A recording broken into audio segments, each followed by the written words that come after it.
Okay, I would like to record, please. that's Jewel, right? Okay. So Yes, thank you. let's see. It doesn't say pin on it. Why does it not say? Okay, allow record.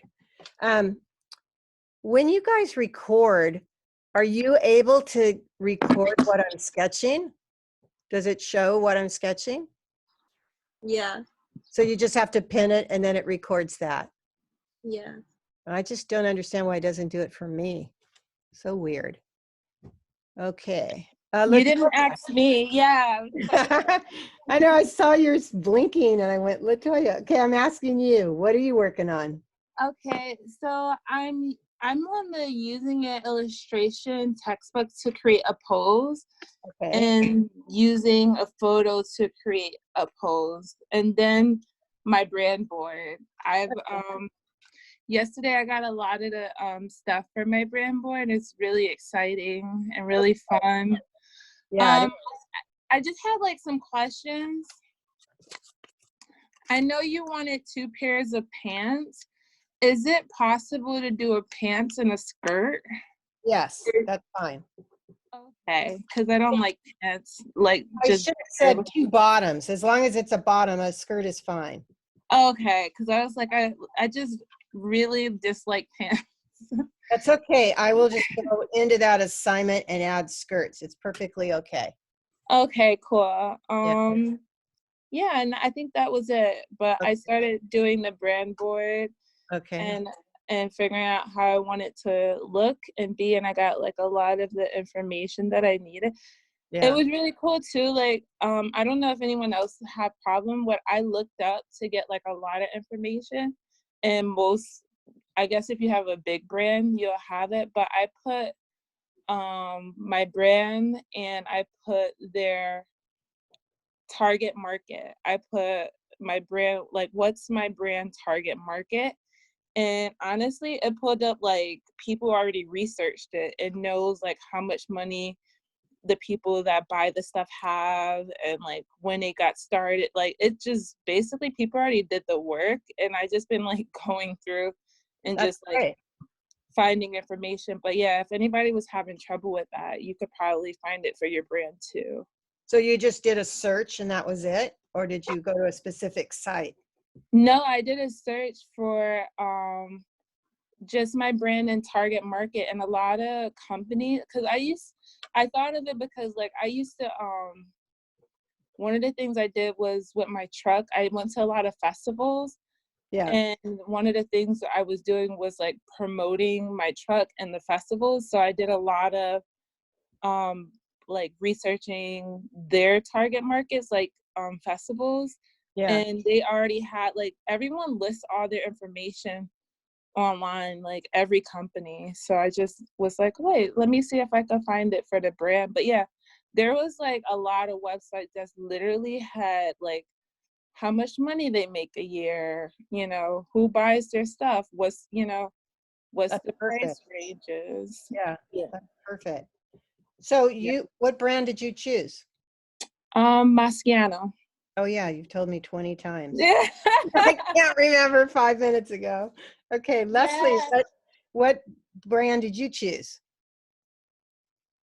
Leslie, I still haven't chosen one. you haven't done it yet? Okay, Denise, what brand have you chosen? Yeah, I also haven't chosen one yet. Okay, so you're both thinking it over. Very good. I've chosen Lux Muse.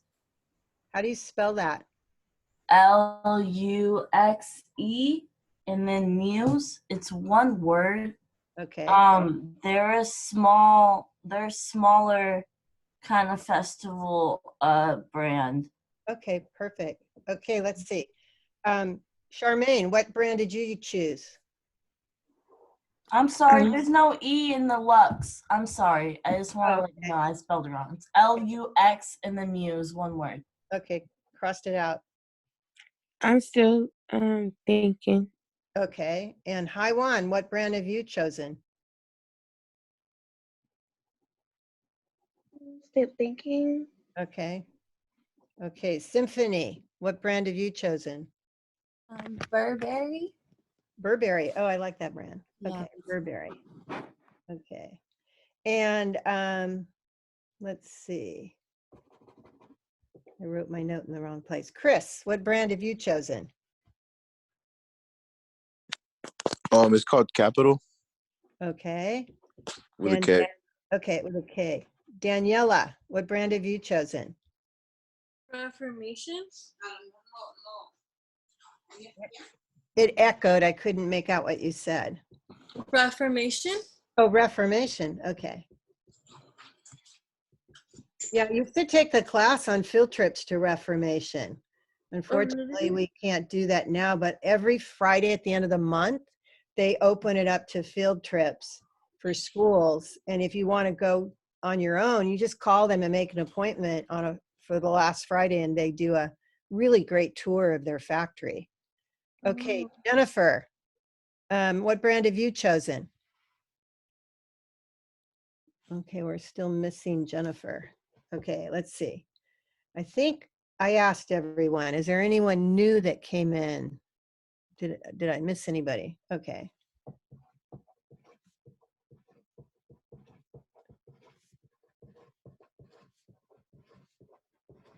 Okay, so when more people come in, I will ask. 1, 2. Okay. I didn't forget anybody. I don't think so. Okay, I'm going to start with the print, and I'm going to use one of the templates. Let's see. So you guys, do you have a favorite template here out of these choices?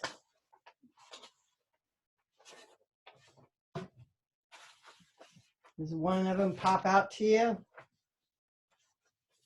The last one with her arms up. The last one with her, that one right there? Okay. Yeah. That's a pretty sketch, and it's a more advanced sketch to illustrate, so it's nice that there is a template to use, because it's a little, whenever the arms are up, it's more difficult. And whenever the body is bent forward or backwards so that it's in perspective, it's shorter and compressed, it's a little more advanced to illustrate. Okay, so I'm going to use a pencil.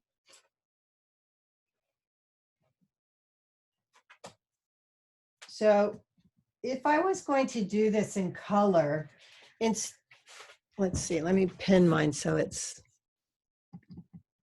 let's see, speaker view. Okay, why am I not getting mine? Okay, there's me. Hold on just a minute. Okay, I'm putting mine on the front. Okay, so I need to lift up just a little bit so you can see.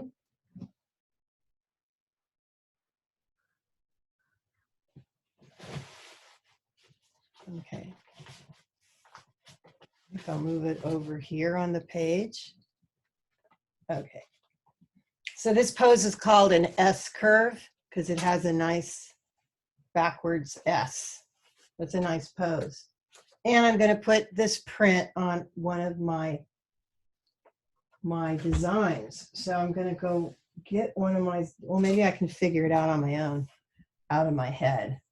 Okay, so I'm going to do the top, which,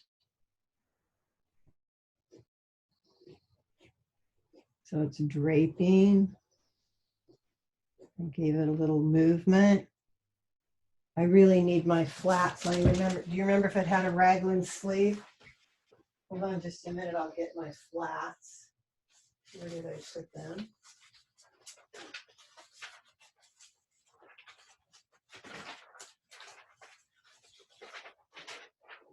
Okay. Here we go. It had a raglan sleeve. I couldn't remember. Okay, so it's got a raglan sleeve. That means it goes from the neck to the armpit. And it had a collar that went into the seam. Okay, very good. And then I'm going to do the drawstring pant only because it's easy. cargo pant takes me a while to draw. Okay, so there's two fabrics that are going to go in this collection. One is the print that you're going to design, and one is going to be, one of these fabrics should be sheer. So let's see how I will do this. I'm making the pant. So I chose a pose that has the legs close together, which makes it hard to see the pant. So a couple choices I have. This is the standing leg, the one I'm drawing the pant on right now. So I could move this other leg because it's my play leg. The high hip is always the leg holding the figure up. So I actually could pivot this leg out. See how I did that? And I could draw this pant leg, and it was shorter. It wasn't as long as I'm making it. And there is her leg. And yeah, you can see. Okay.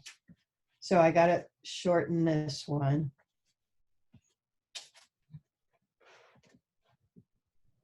It's going to go here, make it a little fuller.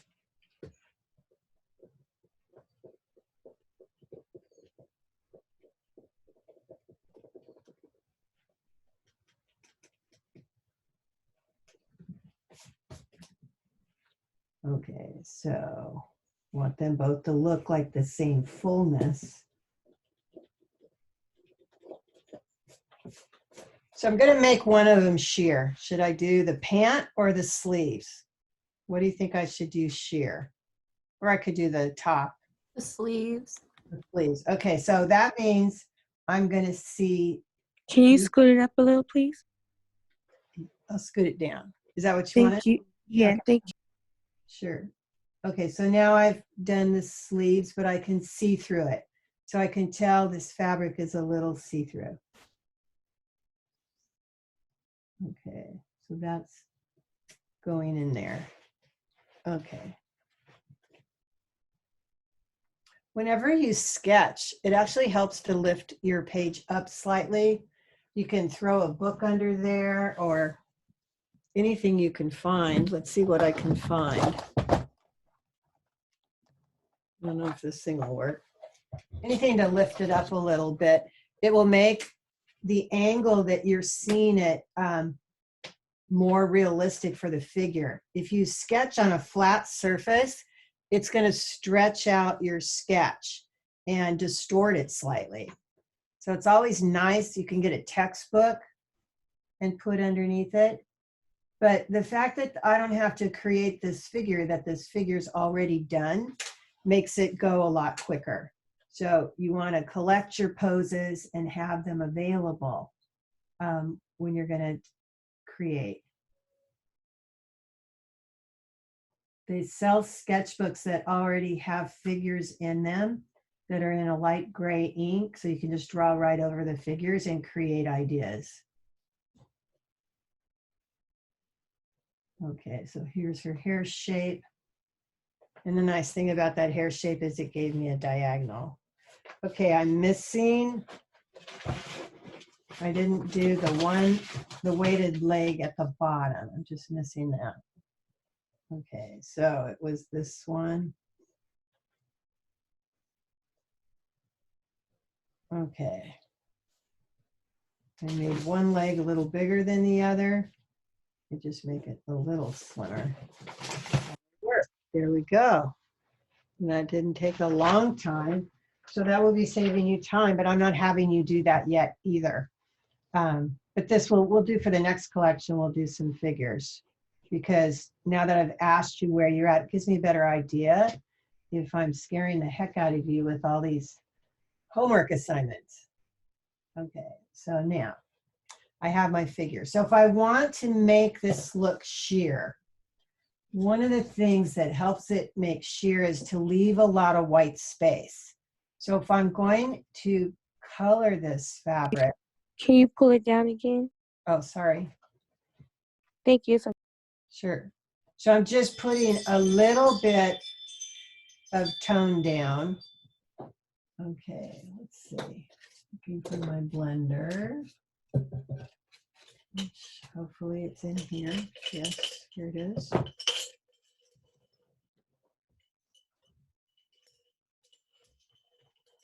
I'm just using my layout pencil, which this is just a soft layout pencil. A number 2 yellow will work too. Just because it gives me more graphite. So I'm going to blend it, but I'm going to leave a lot of white space.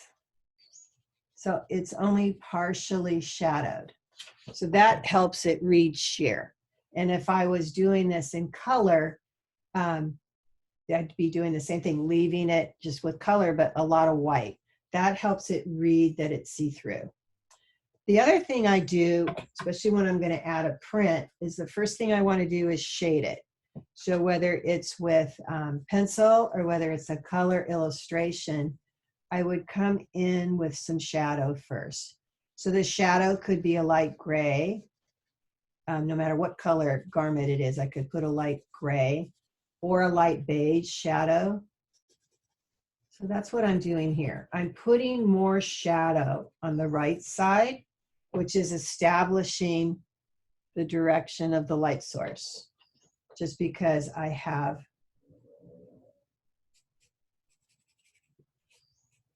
and so when I'm shading, I'm trying to show off the knee bone. The light hits the top of the knee bone, and you can't get light under the bone. And it hits the top of the calf, and you can't get light under the calf. And what it's doing is showing off the body underneath the figure subliminally. So I'll have a little more shadow on this side, but the highlight is created by the top of that calf, and it's helping it look dimensional. So I have a little shadow on both sides, but I have definitely more shadow on the side furthest away from the light. So now it's going to go around the knee, under the knee, and a little bit more under the calf. But you can see the little bit of leg is showing because of how I have shaded it. So I try to keep the formula simple, more on one side than the other. I always have a light source. I've chosen one side or the other. I usually just stick to the light on the left and the shadow on the right, because the shading is what is going to make it look dimensional. So look, I forgot to add her nose. So the hair gets a highlight right at the bend. Okay, so I've got a highlight on the hair. Now I'm going to come in and I'm going to add the dark details. So I'm going to make the top of her eyelash thicker. So it contrasts very nicely with the thinness of the line under her eyes, the center of her lips and the corners, and the shadow underneath. That pops it up and makes it more detailed, just the thick and the thin. Okay, so I'm going to put a little bit of thick around the curves and then go back to thin. A little bit of thick and then it goes back to thin. So my goal is that it's a gradual transition, slowly changes to the darker color, to the lighter color.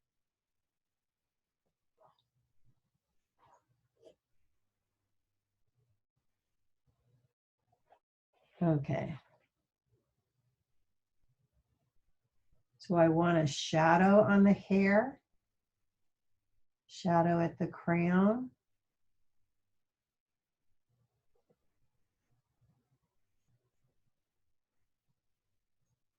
So when I look at the hair, I see 3 values.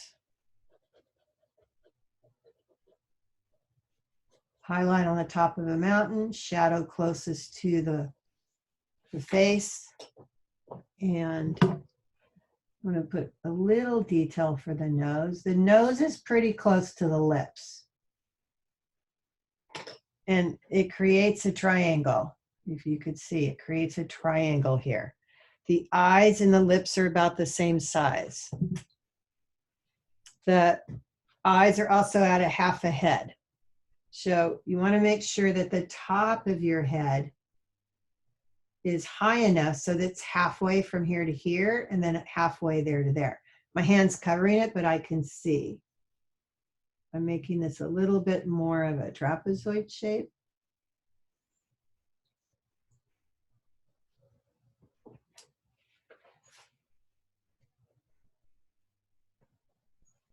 Okay. Okay, so I'm going to, oop, I'm using the wrong pencil. This is my waxy colored pencil. If I grab, it's not my layout. There's my layout. How did I get that close? No, that's probably why it's so much darker. Thick to thin.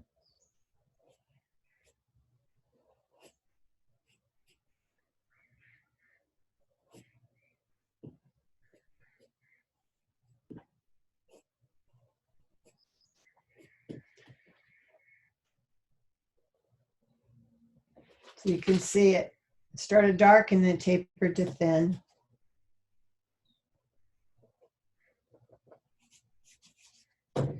And then shadow, light, shadow.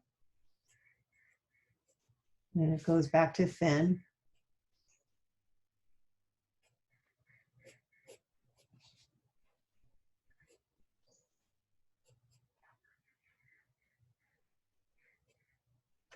And so I have a nice nuanced line. So one of the features of this pant was it had a pocket in it.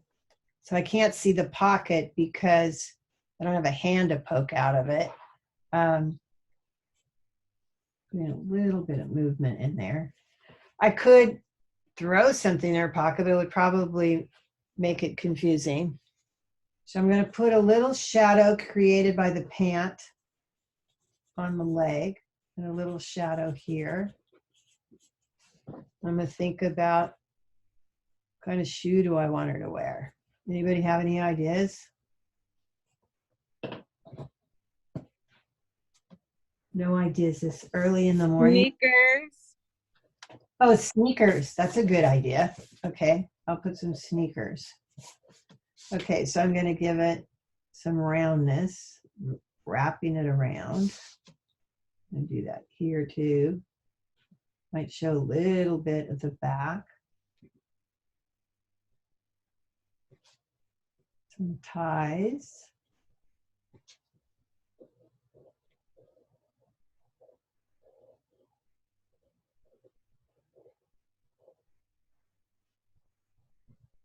Maybe I'll put a little bit of detail on there and just a little bit of shadow. I have highlight, mid-tone, and just a little bit darker.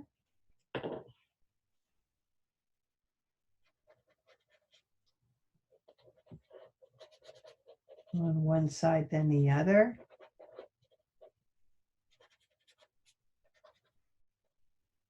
There. Okay, so now I've got my outfit. And then, okay, so I'm going to put the print on. So I'm looking at my print.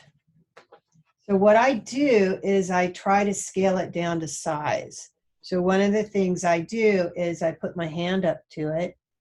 I painted my fingernails last night. They look horrible. That's why one of the pitfalls of COVID. They look nice on camera. Oh, that's good because they're not very nice. It's my favorite color. I missed a lot of spots, but better than the way they were starting to look. Okay, so when I go to sketch this, that's the actual size of the fabric. That little kitten or whatever it is would fit my hand, be about this big on my hand if I put that on my hand right now. So I can't see her hand, but if I could see her hand, it would be, there's her palm. Let's just pretend we can see her hand. That little kitten is not going to be very big. Can't even see it, but that's how big it's going to be. So when I go to draw this detail, I know that that little kitten is very tiny. So obviously, and when I add detail, I usually make it in a triangle because wherever I put it, it's going to look pleasing if I put it in a triangle. It's going to look like a, and the other one be over here somewhere, but it gives it movement if you use triangles. So I'm basically scribbling because it's so tiny you can't make out what the heck I'm drawing. And I'm trying to only put the print in the shadow areas, not in the highlight areas. My mind will fill in the blanks. So then it has some leaves, and those leaves had direction. Some go up and some go down. And I did that on purpose because I want it to be a two-way print, that it didn't matter which way the pattern maker lined up the pattern pieces. They can go upside down or sideways because I've got directional pieces going in every direction. So it makes it a more economical fabric to purchase, and it makes you save money. So I'm getting, it's called a two-way print. It can go both ways. So I'm adding some leaves, trying to keep them small. And then it had the cheetah print. So I think I'm gonna do the cheetah print a little bit darker value. So it had some medium cheetah print. So I'm making that a little medium size.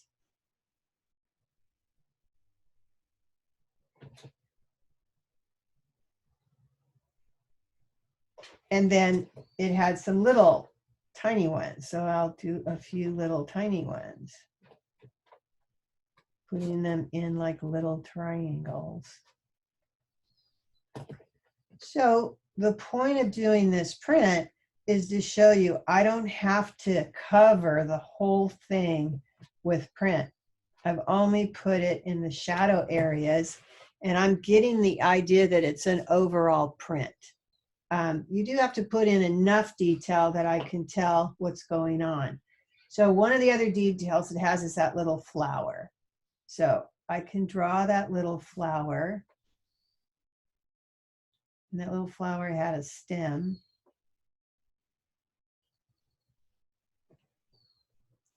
So when I'm doing it all in pencil, I don't have to worry about the color. But if I was going to do some color, I would probably draw this in the ink with an ink pen and then put the color in. Okay, so now I've got the print in, the little floral print. So the little kitten, the leaves going in both directions, and the little cheetah print. So now I've got my print done and it works out fine. So I've got the sheer and I've got the print. So I'm going to show you this in color. That doesn't mean it's homework yet. I'm just going to show you how I would do this in color. So the first thing I would have to do is change the kind of paper I use. So the paper I used to do that pencil sketch was the Layout Bond, and it has a little bit of texture on it, which makes it lovely for getting soft shading. This new pad that I'm using is the Benfang Graphics 360. It's a marker paper and it has a smoother surface. I think of it like ice skating, because when I put marker down, it'll make the application smooth and not textured. If I use my bond paper to do marker, it's like a paper towel. It's going to soak up all my marker, and my markers are going to get drier quicker. So both of these papers, the Layout Bond and the marker paper, are see-through. Just enough so I can see the garment through it when I want to create. So when I pull this out of the pad, one side of the paper usually makes the marker darker and more saturated and smoother. and that's the back side of the paper. Sometimes I'll take a paper like this, fold it, and draw a marker on it, and I can see which side is better. So I'm going to do that right now. I'm going to get a marker, and I'm going to get, let's see, this is Mocha Light. This is Brick Beige. Brick Beige is a light value of a flesh tone, and this is the Prismacolor Premier. So this was my front, this was my back. And when I do this, you can see the back is darker. I don't know if you can see that, if it's that clear on, Yeah. okay, it is darker on the back. So I'm gonna flip it over and I'm gonna do my drawing on this side because I do want it darker. Okay, so Brick Beige is a nice pale color. When you're using the marker paper, the marker will bleed through and get on the sketch underneath. So be aware of that. If you don't want to hurt this sketch, don't be putting it underneath. There's a couple alternatives. I could go make a copy of this and then put it underneath because I don't care if that one gets wrecked. But I don't care if this one gets wrecked, so I'm fine. But it's probably going to bleed through, and one sheet of bond may not be enough to keep it from bleeding through. So I might use 2 sheets of bond underneath to keep it from bleeding. So this is my bond pad. I'll just have 2 pieces. Or you could use computer paper underneath. That will work too. So I might get,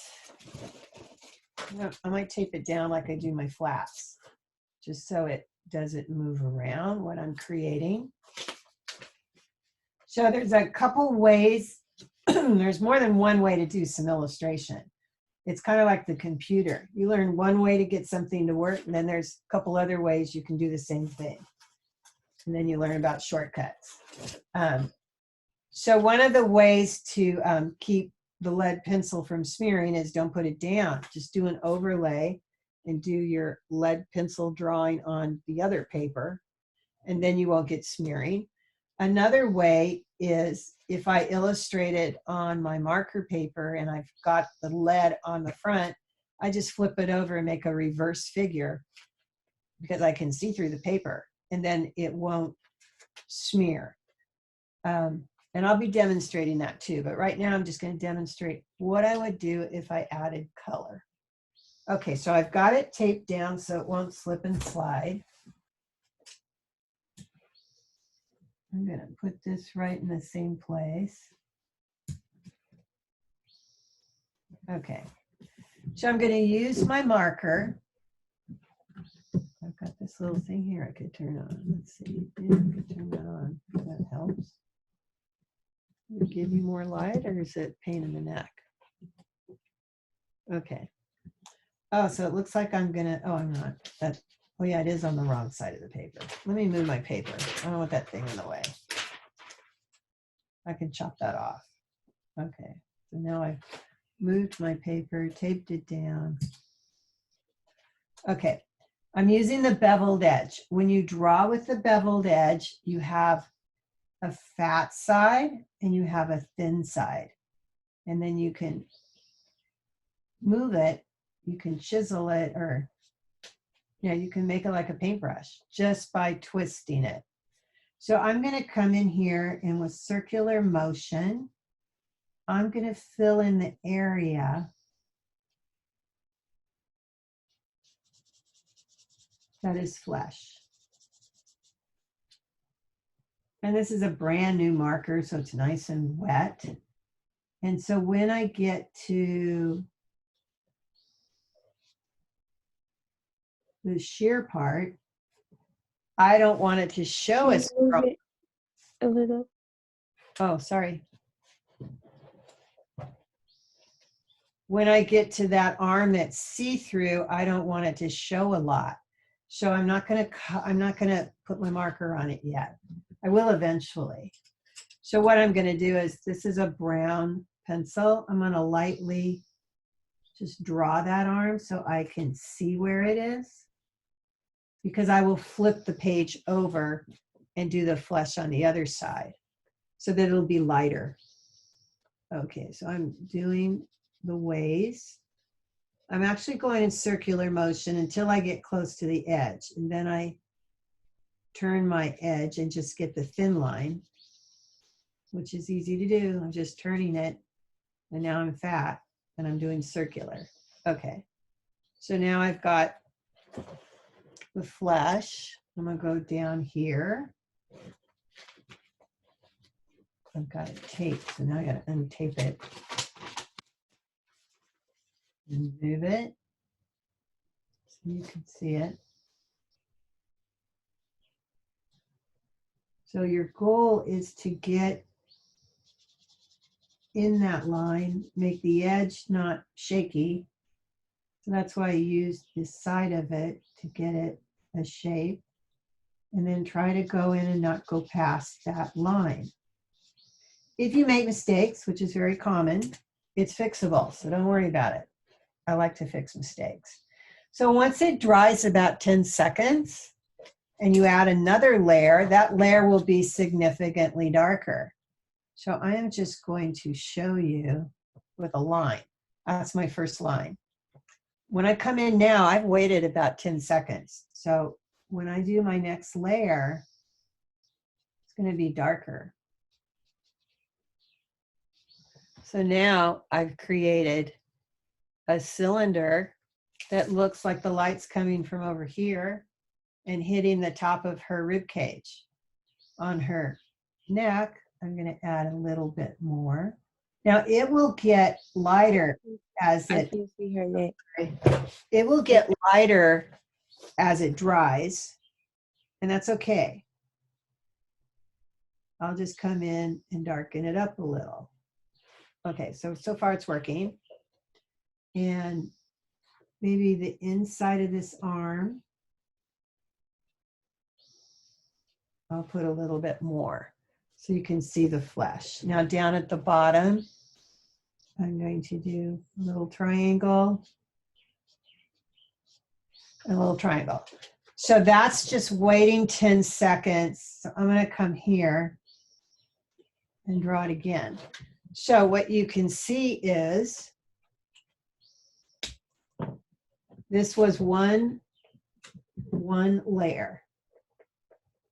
This was waiting 10 seconds and doing the second layer. And then I'm going to wait 10 more seconds and I'm going to do the third layer. So here's my first, and here's going to be my third. So you can see that just layering the marker will make it a little darker. So if I come in here now and do one more layer, just a little bit, try not to go into my second layer so that I see a little gradation. Hard to see that on the marker paper. But now I'm going to come back and I'm just going to do one more layer. So you have to let it dry for about 10 seconds, because if you don't let it dry, it becomes a swimming pool and it starts bleeding out. You don't want that.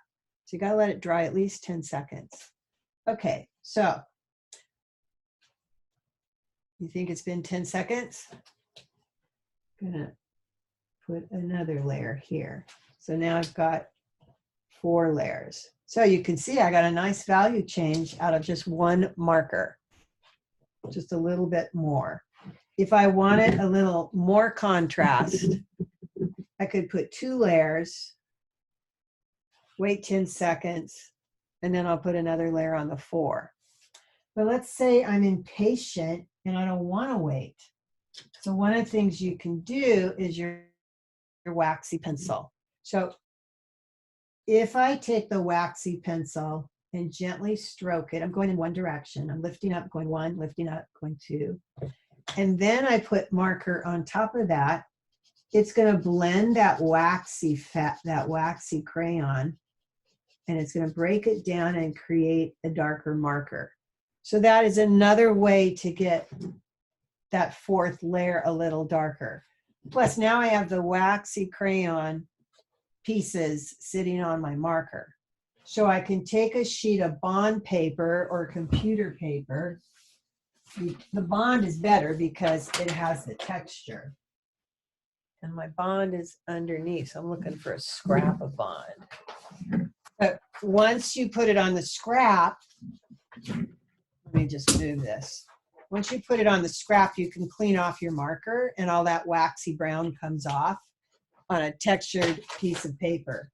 And now it's clean and it's just the original marker color. It should be. So let's see if it is. Yeah, it still is. So now that has dried another 10 seconds and I'll put another layer on it. So you can see, maybe I'll put 2 layers. And now you can see it's significantly darker. And I've gotten 1, 2, 3, 4 different values, all from the same marker. And then if I used more of this waxy pencil, mix some of that up, I could actually get this even darker. So, yeah, you can see.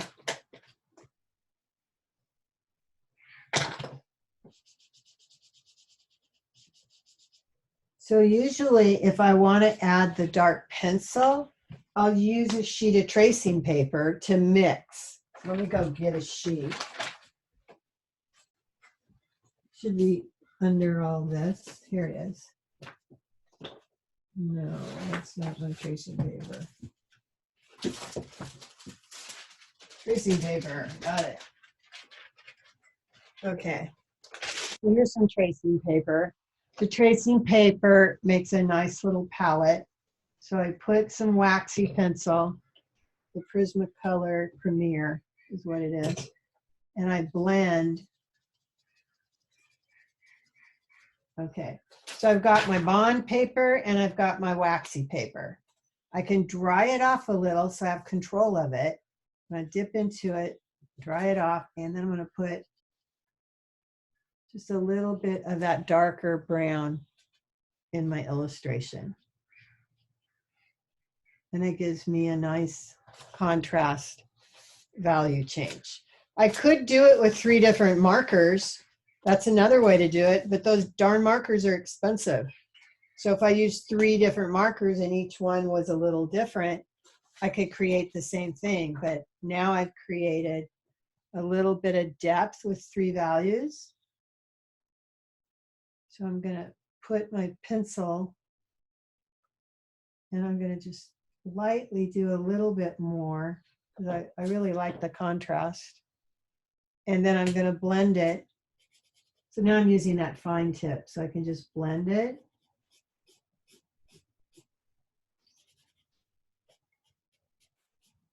And I have 3 layers of value on that leg and some dark pencil that I went and took and gave it a little bit of nuance and a little bit darker. So then I used my fine point and that way I could get more blend. Looks pretty cool. Okay, so I might put a little bit more pencil right here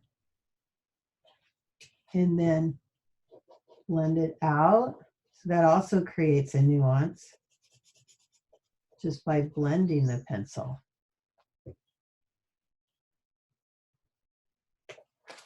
So little pencil here. Okay. So now, where is my fabric? I'm going to decide which one of these prints would I like to do. So I have a red color, a brown color, and a green color. So I'm going to look at my markers. That's probably going to help me decide what I should use. And I have some beiges and some blues. Oh, where did the inside go? Okay, let's see. So I have like all these different markers I'm trying to, okay. So I have a light green and I have a dark green. So maybe I'll use the light green. Okay, so you can see my choices. I'm gonna show you on here. I have that color green. Well, that's not as light as I thought it was. I have this color green. I have this color green. Ooh, super dark. And this was my choice. So I'm going to take these 3 markers, because that's my highlight, midtone, and shadow. And I'm going to first, because I can't see it very well, I'm going to outline it in a pale color. Doesn't matter what color you choose as long as you can see it. So it's a very pale color. And I'm just going to outline it. And the purpose of outline is just so I can flip it over and see the back.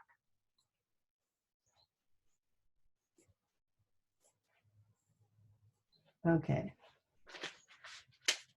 So I've outlined it. The other place I'm outlining is where that sleeve changed from being sheer.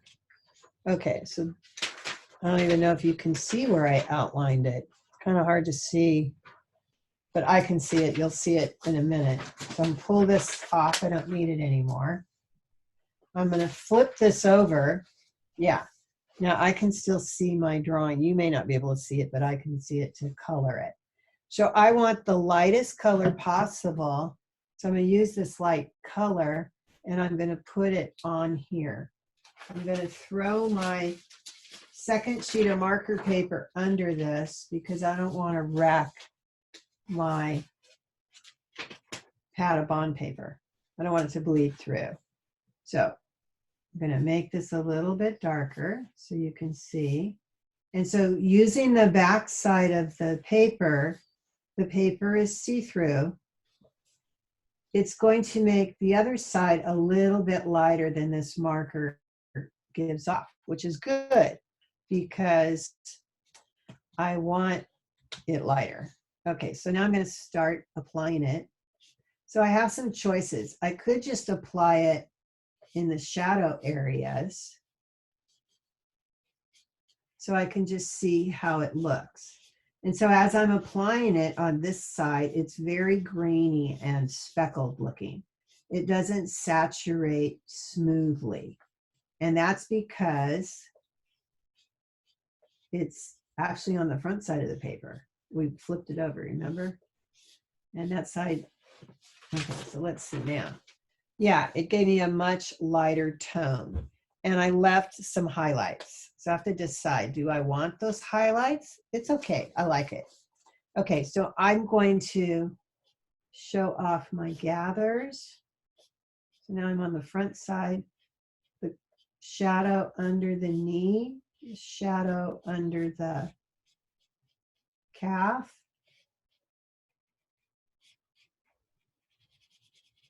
So they're shadow shapes.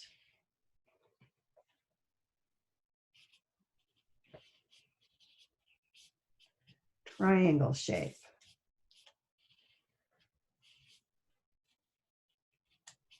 So I do have it some dark and I have some still the light.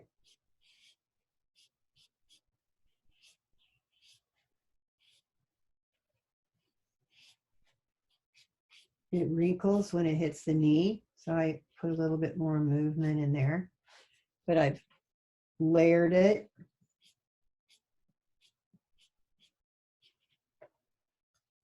I could have saturated the whole thing. That was an option. Maybe I'll just do it on one leg. I could do that. Or I could go back to the other side and do that. Just so it'll be a little bit lighter. Yeah, that works. So far now,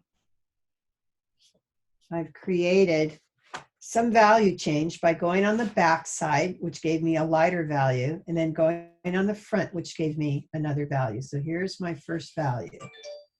That's called Celadon Green. So now I'm going to choose one of these colors, which one I would like, looking at my, probably that one, which is this one.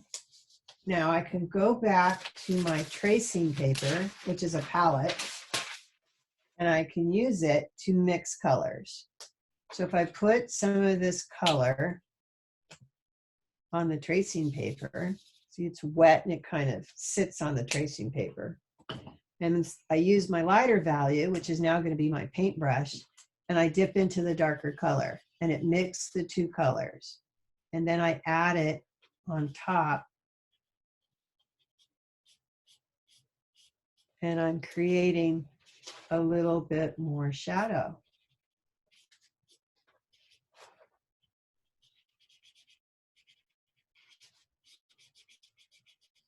And it fades off and it goes back to the other color.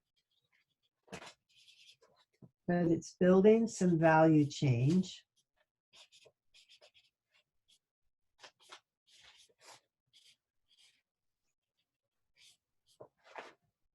Yeah, it's building some value change.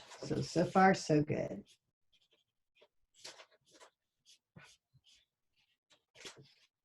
Can you pull her up a little bit? Yeah, Thank you. okay. Okay, so I've put down a base. Now I'm ready to put some print on her. The flesh tone that I use for the figure, I don't know where I put that marker. I don't remember putting it back. Maybe I dropped it somewhere.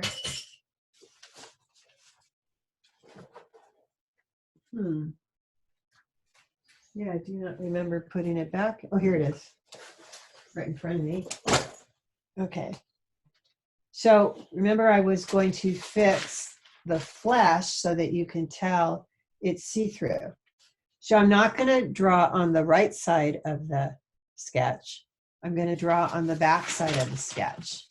And I'm going to just put, so I'm going to find that bond paper and just make sure it's clean. I don't have any pencil on it. And I'm going to make some light strokes, but I'm not going to cover it all the way. I want some white. And I tried to make some shapes that make it look like a diagonal. There. Because I don't want it, it's on the back side. I don't want it to be saturated too much, just a little bit.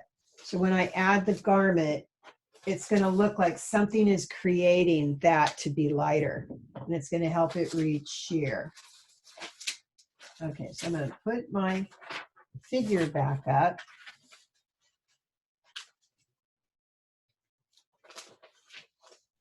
Okay, I'm going to figure out where it goes.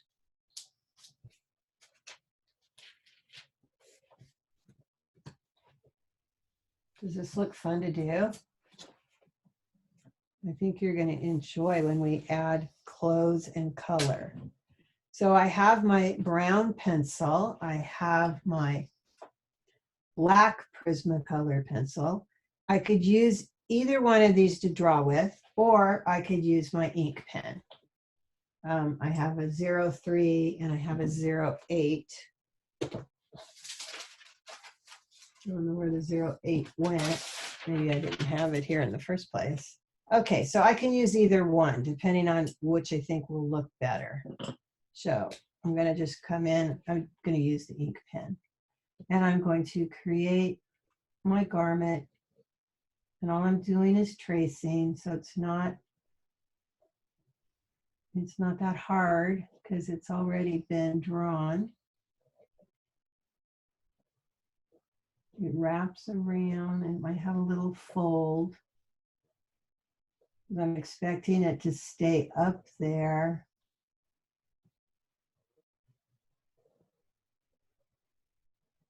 Okay, it went into the sleeve seam. Here I have some movement because it was elasticized.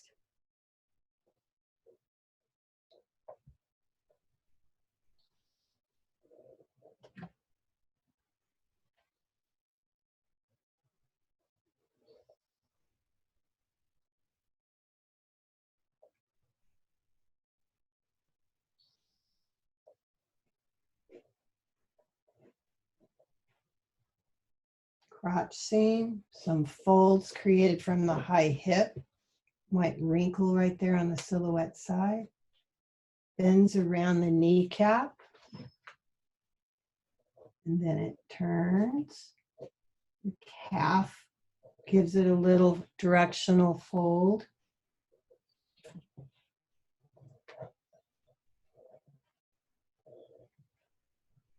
creases at the knee, and then it lifts up slightly on the sides. Okay, so I'm going to put a little ink on that flesh. And usually when I do the face, I don't put a lot of ink on it. I can put the ink on the silhouette. And I could do the eyes with the ink. So I've got it thicker on the top and thinner on the bottom.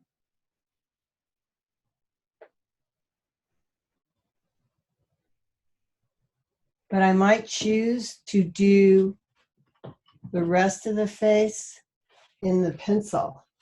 I'm going to sharpen it. Only because I want the eyes to be more important. So I barely touch the nose with the pencil. I draw in the lips. Lifting the corners and the shadow on the lips. Maybe if I bring it up closer. It's hard to, it looks like it's, you can barely see it there. Now you can see it. Takes a while for it to focus. I didn't give her enough chin, but it's too late now. I already drew it. But I can see it. So maybe I'll have hair that just kind of whisks around her face so you don't notice that I actually made it to not enough chin. So there's always ways to fix things without having to redo the whole sketch. Okay, so I'm going to take my fine tip of my flesh and I'm going to blend some of this pencil so I can get a little smudgy eye.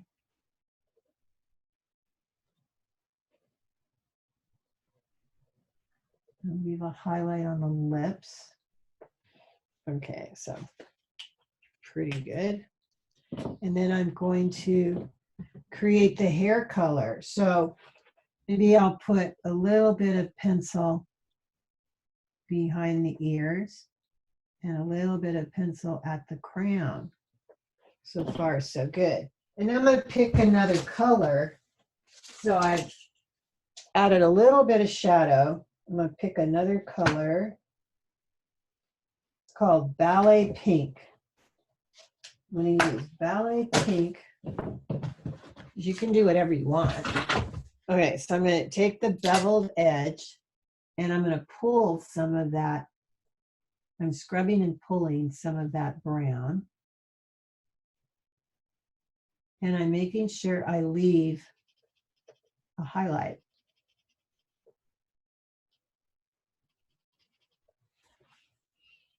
So you really can't see the pink at all because it's mixed with the brown.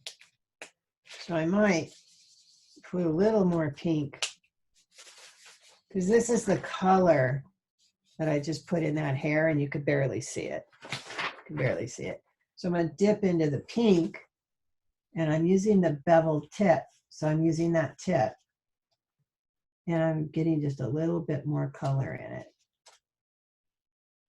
So I always start light and build my way up. So I wanted the hair in the face so you don't notice that I made that chin too small. I'm always thinking of ways to fix mistakes. Can clean this off on this little bit of bond paper, clean off that brown pencil that got on there. You might get a stain on your marker, but that's not okay. That's fine because it'll blend off. It'll be stained, but it'll be clean. Okay, so I've got some wispies here. And I'm going to just put a few wispies here. Now I have line variety and I have 3 values in that hair. So I can see my garment, my upper garment, and I can see that it's slightly sheer.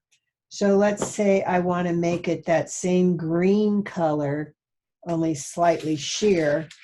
So I've got my flesh that's already on the back side, making it slightly sheer.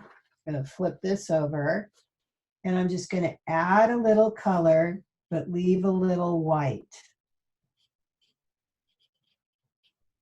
So it's very loosely drawn.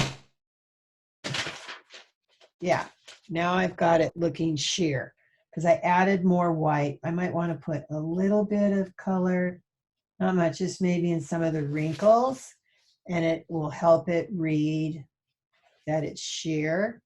And the body of the garment, I'm going to give it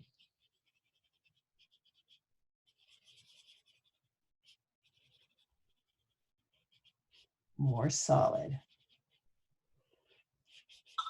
And when it dries, I'm going to give it some shadow under the bust.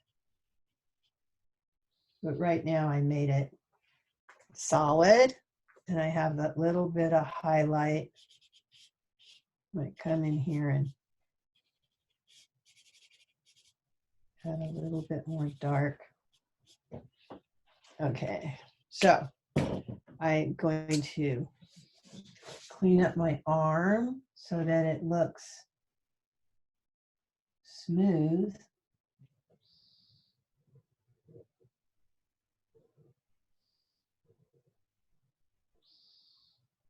There.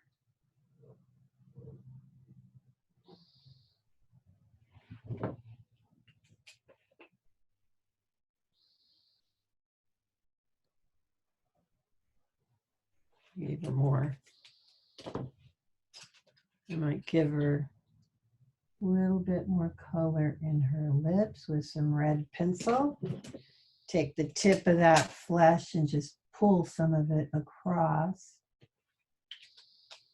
You can always take a white pencil. This is a creamy pencil, putting a little highlight, just like I was doing makeup on her. Maybe a little bit on her lip. Even the flesh, if I wanted to add a little pencil, I could. And I had the green pencil. I don't know where the other pencils are. Oh well. No, that's too green. So it's been about 10 seconds. I can come back so you can see and add a new layer to here. So I'm just going to do a little shadow under the collar and the bust. But it helps pop it up. And then I might give it a little bit of highlight. I could use a white pencil. This is a charcoal white pencil. It actually will go on a little whiter, but it's charcoal. So once you put it down, you can't go put another marker over it, or you're just going to make a little bit of a mess. So it just helps pop it up. And I might go just another value darker. So I just did another value darker. And I could add my brown pencil. I could add a black pencil, just a little bit more, so it's even darker. And when I blend it, it'll just look like I got a little bit more depth. And I might do the same thing under this knee. It's just a brown pencil. So I chose brown because it's a little more natural with the green instead of black. Put a little of that brown pencil and then I scrub it. And I pull it. And so these shapes are thick to thin. They're not lines, they're shapes. Yeah, it's more of a shape.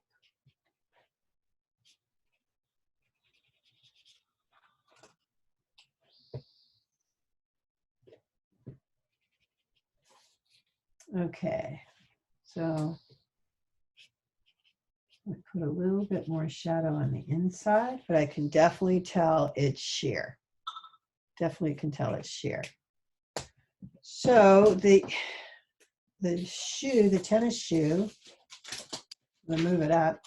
It's all taped tennis shoe, I'm going to do the detail so you can see it.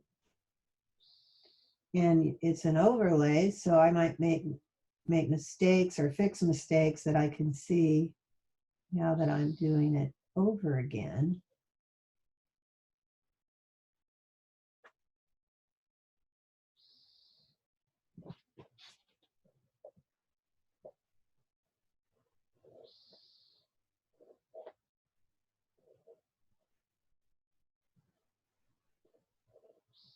But the more I try to exaggerate that things are wrapping over and lifting around, it helps it read that it's dimensional. And I have a mix of thick and thin and value change, highlight, midtone, shadow.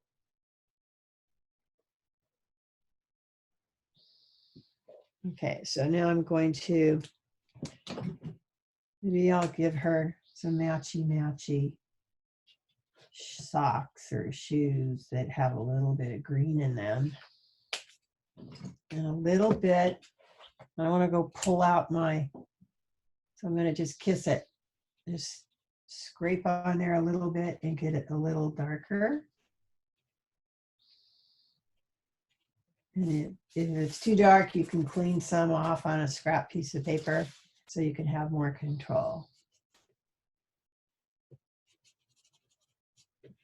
So I just keep popping up some of the areas. So I'm drawing with the lighter value, dipping into the darker value. It just gives me a little bit more depth.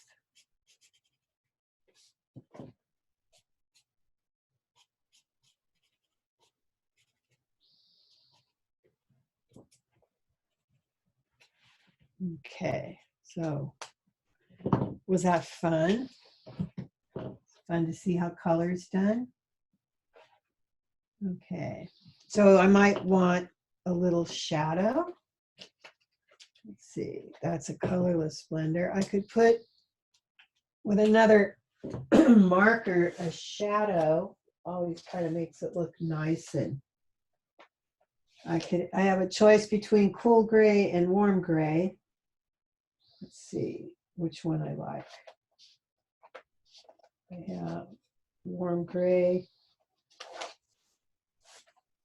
Okay, so this is warm gray.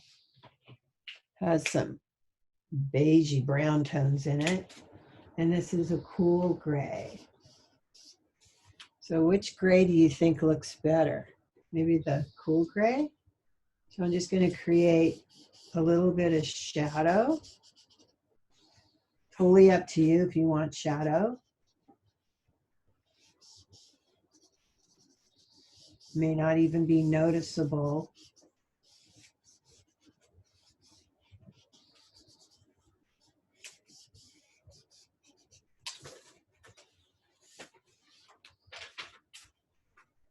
So I put a little bit of the gray in it. Not necessary. You may want to keep it less busy. So it just gives it some depth. Maybe I'll put a little bit of the brown on the floor. And with that cool gray, I will blend some of that just to get a little bit more depth. Does that make sense? So you get an idea of coloring a garment. We don't have to do that yet for this collection, but we will do it for the second collection. So it's 8:20. So you can move your head around from watching all this activity. And so we're going to, let's see, we did a sheer and we did a print. What else did I write for notes? Something random. I just want to, they had Premier markers at Staples. So I don't know if anybody don't have their materials, but they did have Premier markers at Staples. That's a good idea. Okay, when I was looking at homework, some of you are struggling with nuance line. So when you draw you could practice with different pencils. This is a Prismacolor pencil and it's soft and waxy. This is my mechanical pencil, thick and thin, thick and thin, thick and thin. You can't really do it with a marker, a micron marker. It won't go thick and thin. But they do have markers that will go thick and thin. Tombow makes it's called a calligraphy pen, but it's a marker with a flexible tip and it can go thick and thin. And I do have those somewhere in my bag. I'll find them. But those work really well. So if you find this transitioning is not happening for you, fill out a whole sheet of paper, just practice. Do something fun, put some music on or watch TV while you do it. And you're just getting your hand to push and lift so that you can get that gentle change. So let's see. I had a Prismacolor, but I also had a layout. Did I drop it on the floor? Yes, I did. I drop things when I'm sketching, not paying attention. So this is just a layout pencil. And I can get that nuance. So that will help you get better at it.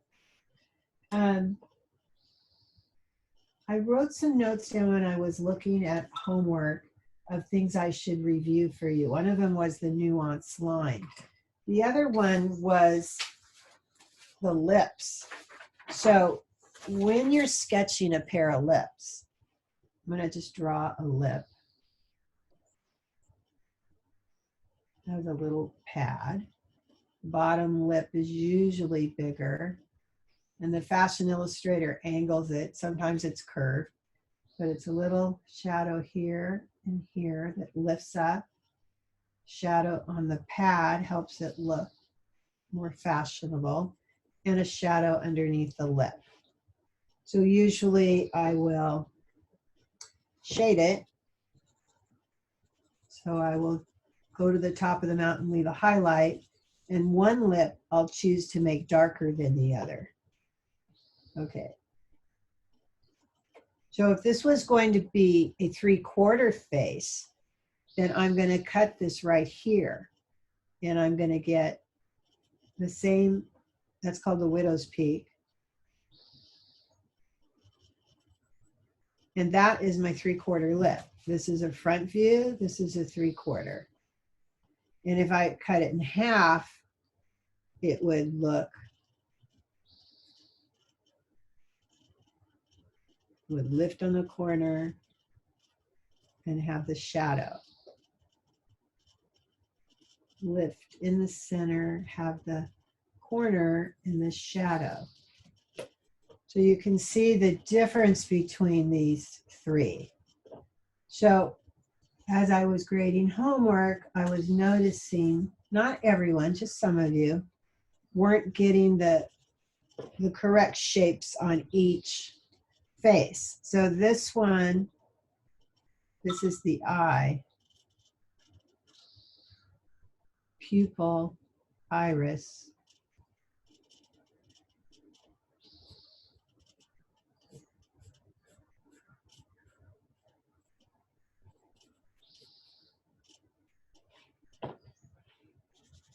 The top of the eye gets the shadow.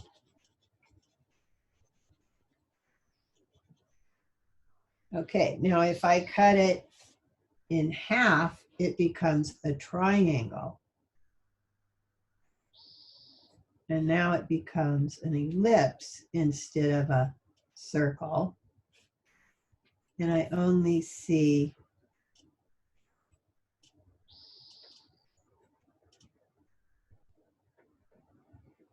I think I did that wrong. I'm looking at it going, what is wrong with that? I think it's the lips that are throwing me.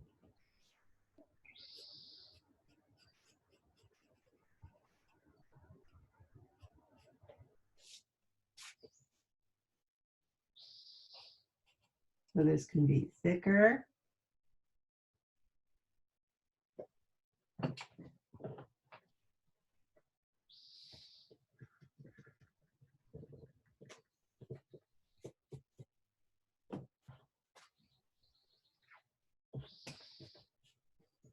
This is funny.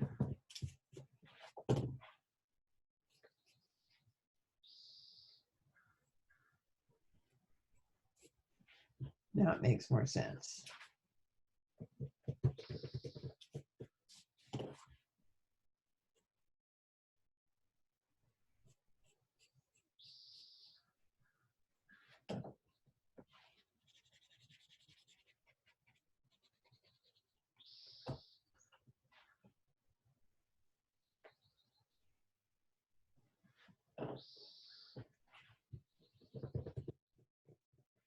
Now we got a triangle for the side. And here we have the full eye, and then over here, it's going to be foreshortened. So it's going to be smaller and foreshortened. So it's not the same size.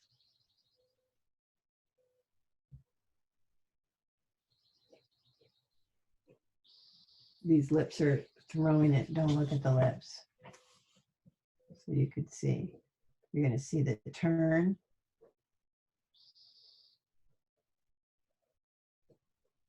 And you're just going to see some of it. Basically not seeing the whole eye.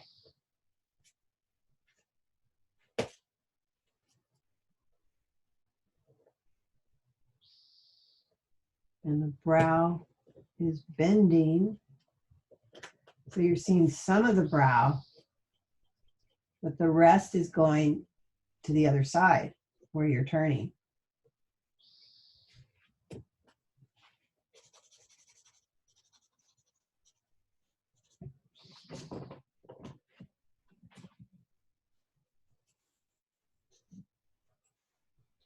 Okay, so we have 3/4, triangle, and front view. So the nose is very minimal. If you do the little shadow and the shadow from the eye, that's it. And this one can be a little thicker on one side than the other. You don't need a lot of detail on the nose. There's not a lot of space between the lips and the nose. The lip size and the chin are about the same size. So for a long time, if I would draw a face, I would just draw the circle and then erase it afterwards. And that would just help me get the placement.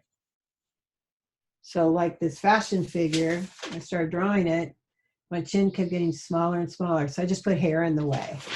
A lot of times you can just make something up to fix it air. Okay, so from the eye to the mouth, it forms like a triangle. You don't want your your lips to go past that triangle. You don't want your eyes to go past that triangle. You want to keep it all within that area. The brow moves and about 2/3 it starts to turn. So you want to keep that all in that area. But fashion trends change constantly. So if you want the makeup to go farther, that's fine. But my suggestion is you make it really clear where the eye shape stops and the rest becomes makeup. Because if it looks like the eye got bigger, then you got an animated illustration, which is comical. Usually animation is trying to make you laugh because they exaggerate. But your eye and your lips are about the same size. You have a space as big as the lips on the chin, and you have one eye space between the eyes. And the other side can have one eye space or a half an eye space, depending on how you like to draw that face. Oops. So you want to chisel out the Can shape. you speed it up, please? Sorry. So that in the ear, minimize the ear.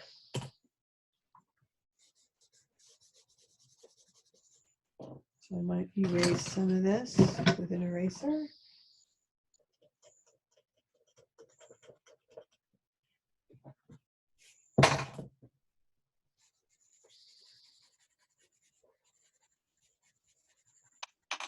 Would the head drawings that we're doing, would that be like for like if we had like glasses or hat, or what would the like the face drawings, what would we use them for?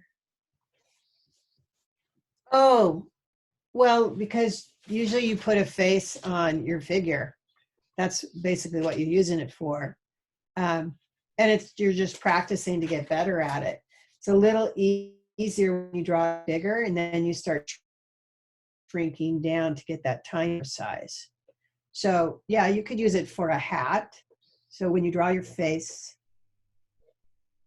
usually the hat fits the head shape.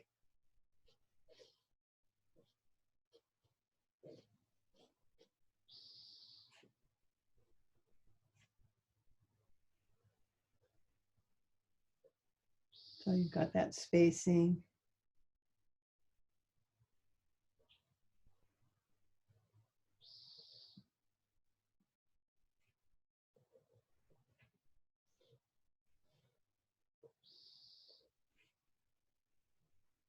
And usually if you have a hat, it's going to create some shadow.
Okay, so now my print, getting down to my print.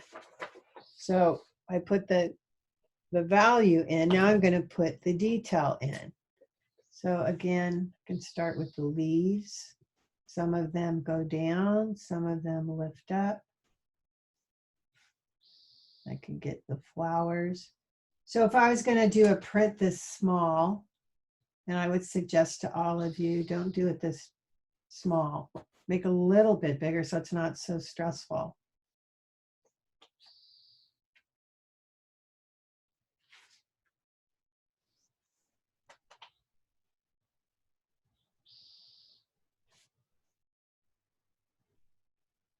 So one of the other things you can do, color usually isn't going to show if it's a pale color on top of this base. The base of greens, I have midtone, highlight, and shadow, but when I want to get a pale color like this peachy color on the flower, the only way I'm going to be able to get it to show on top of this green is to use a white gel pen and put white on top of it, let it dry, and then it's going to be a little easier to get the color because the color will read when it's on top of the gel pen.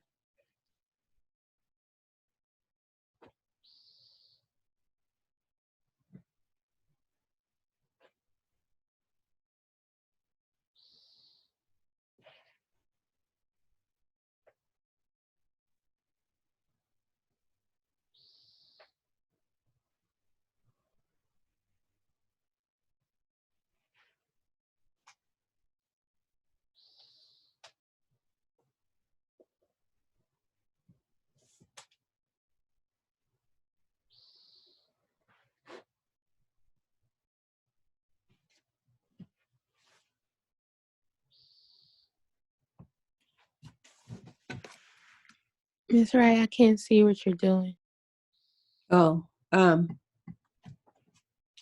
well, you can't, I haven't done anything yet. I moved my hand over to the, Oh, okay, I thought you was doing something on the bottom of the pants. yeah.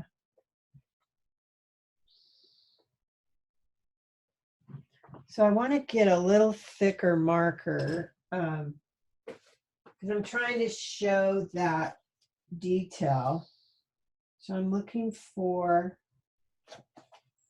a little darker marker that's a little thicker in my bag. Yeah, here it is. So I'm going to use the black marker that looks like this, the fine tip. So usually it has a graphic on it. It had the wide and it had the small. This is an older pen. I think the newer ones, it's a little easier to see. And then I have some even older ones because these guys will last a long time if you keep the lids on. Here's an older one. They had a graphic that went small to wide, but they changed it. They also changed the caps. They used to not have that indentation on it. They used to be really smooth. And that keeps it from rolling off the table. They thought that was more important than getting it in your container. So those new markers, they don't like my container. My container has elastic strips and they don't like it as much, but I'm not going to go buy a new one. So things change, nothing stays the same. So switching to the other tip helped create some line variety interest. Looks pretty good.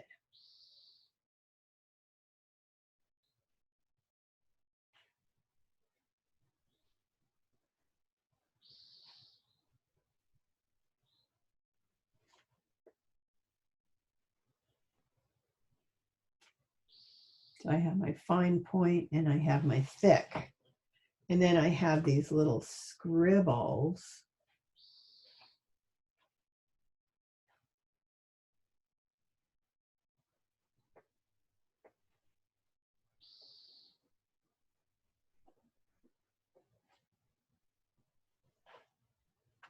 But most of my print I have put in the shadow shapes.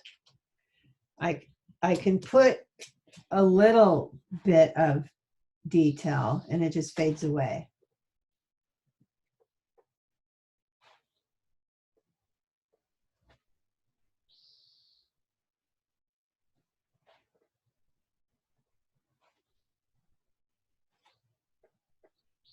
Now, do I want the print in my sheer or do I want it see-through? What do you guys think?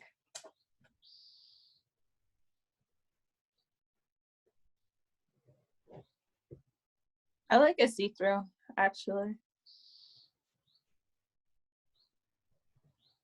So in your collection of 5, one of your fabrics will be sheer. Okay. So now I want to put some color on it. And so I have a peach and a cream that go onto this.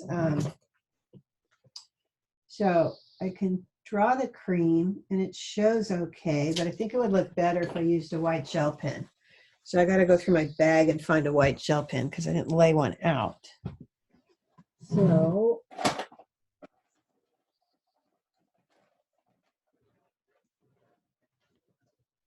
might not have one. Hold on a sec.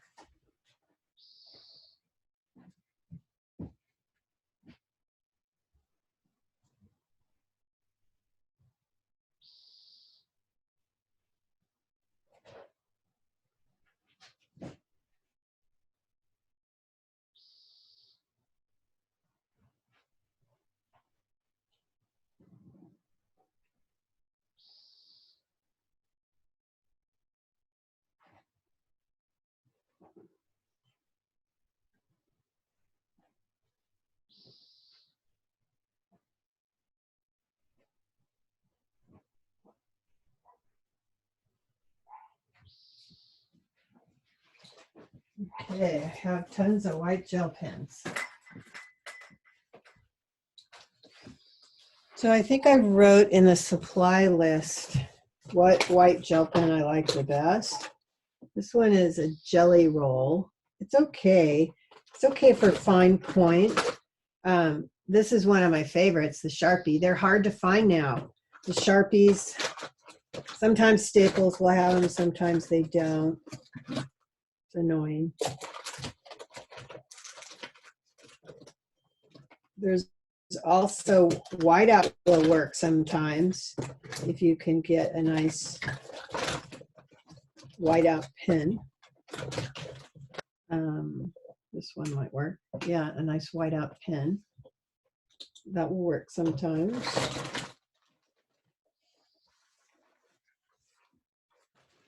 Okay, so let's see. We'll start with the Jelly Roll and see if I can just get some white. Yeah, it's working. So some of my flowers in the darker green, I put the little white. And then once it dries, I will go back in and put some color on top of it.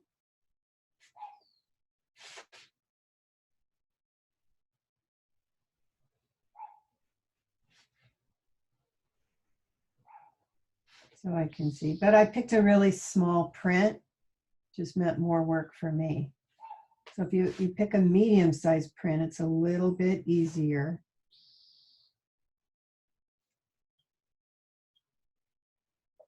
I don't even know if you guys can see that, if it shows that well. So I let it dry, and then I'm going to come back over it with some color. So I usually use my colored pencils. Usually keep them in a little bag. Let's see.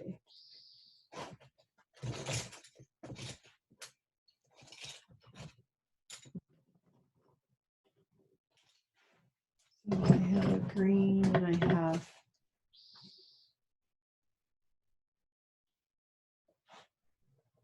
I don't even know if you can see. Doesn't look like the computer shows enough detail when it's this little.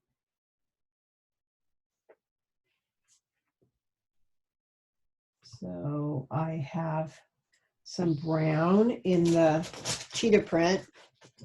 So I have a brown pencil. So in the center of all of these is some brown. So if you don't feel the brown is showing up, a little lighter brown pencil. Yeah, that one's showing up.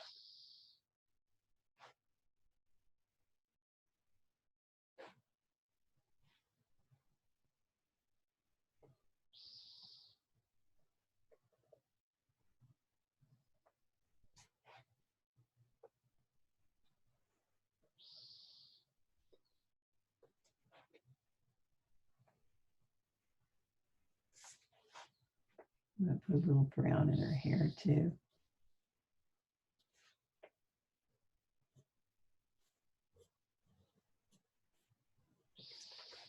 That's kind of cool. Okay, so I have my brown. I have more cream in the little kitten. So I have one here, make her more cream. I only drew one cat. Gotta draw a few more.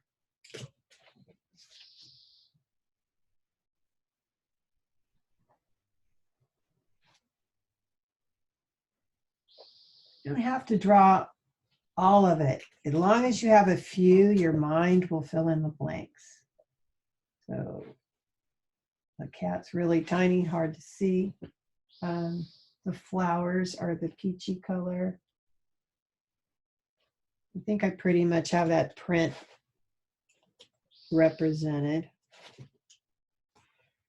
And I'll put a few more flowers because it is supposed to be a floral. So I have cheetah print mixed with floral, which is kind of cute, I think.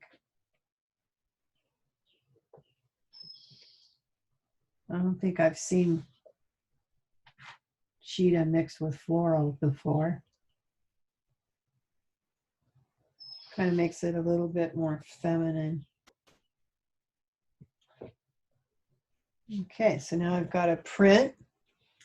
Most of the print is in the shadow shapes. I have highlight, midtone.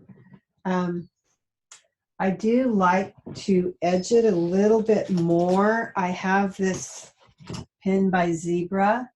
Comes in a pack of 3 different sizes. It's cheaper than buying just the pen, but this goes thick and thin, which makes it really a nice pen.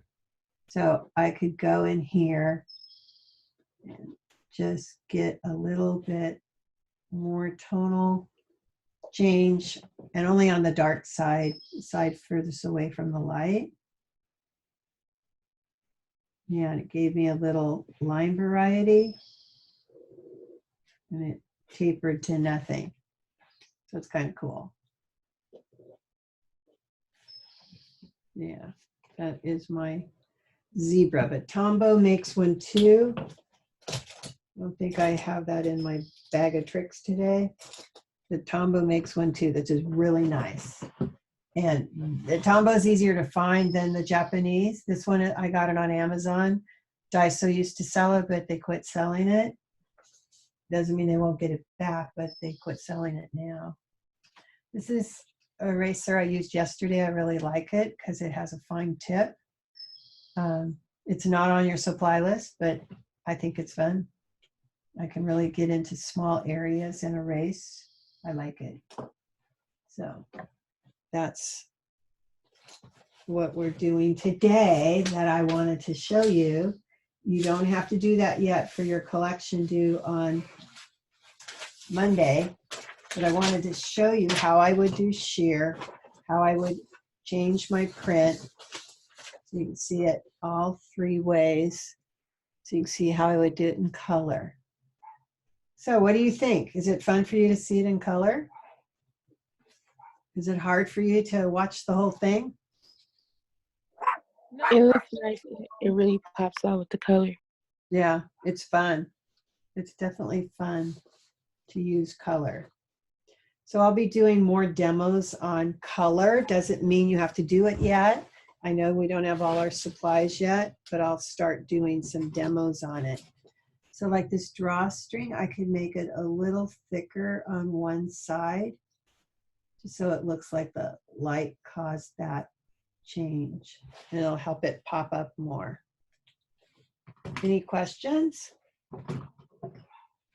So let's see, is Jennifer Adami, can you hear me? Jennifer? I wanted to know where you are on your homework, how much more you have to do. Is there anybody I didn't ask? Did I ask Jack? Did I write Jack down? No, Jack, I haven't asked you. What homework are you working on now? I'm working on like making the collection. Oh, good. Okay. Okay. Yeah, it's great if you're up to that point yet, but if you're still working on some of the sketches, if you can try and get them done by Friday, so you got a whole weekend to work on your collection, that would be great. So Jennifer, can you hear me? Are you there yet? No? Is there anyone else I didn't ask that question to? I think I got everybody. Okay. So is there anything you want me to review? Anybody have things they would like to see again? Okay, so we'll just leave it up to Q&A, and I'll just be here as you need. You can work on your collection or your homework that you haven't finished, and I will just be here. I'll probably draw another sheer just so you get more lecture. But stop me and ask questions if you don't understand. So I'm going to choose another template that I already have done or is in my collection. So we used this template. These templates are on the module. I could use this one unless there was one somebody else liked better. Let's see. So as we do more and more illustrations, you can always use the templates that I put on the module. Okay, anybody want to choose one of these templates? You have one that you like more than the other? The one at the end with the That one? yeah. Okay. So when you make the sketches, usually going to put 2 or 3 on a page. So I could have one this size, and then I could put this one so it looks like she's walking slightly behind her on the runway. So I could use 2 different sizes in a layout. So I'm going to use marker paper. Let's see. I keep moving stuff and then I can't find it.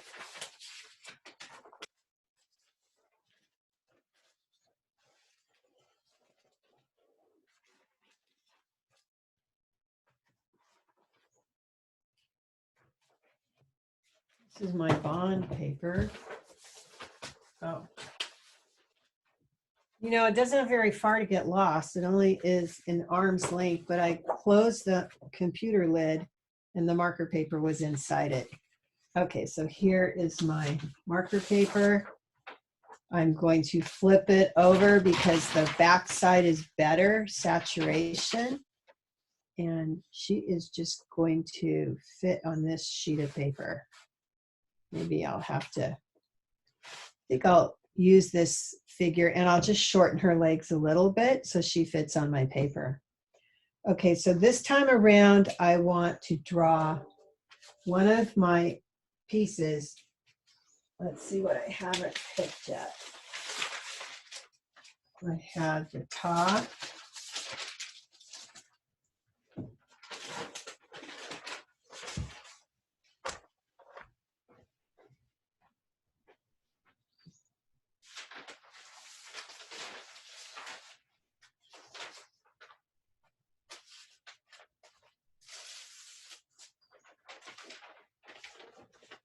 I haven't done my jacket and my cargo pant. Does that sound good? Jacket and the cargo pant. So I'm going to show it comes across and it comes that way. Notice I'm using my pen. Very dangerous.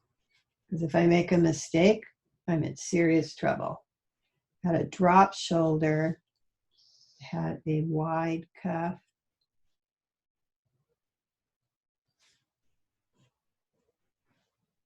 And I put a collar stand in the back. So I might see a little of that collar stand.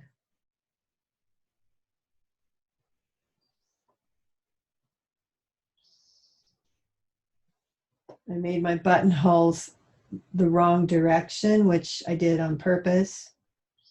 So it looks different, new.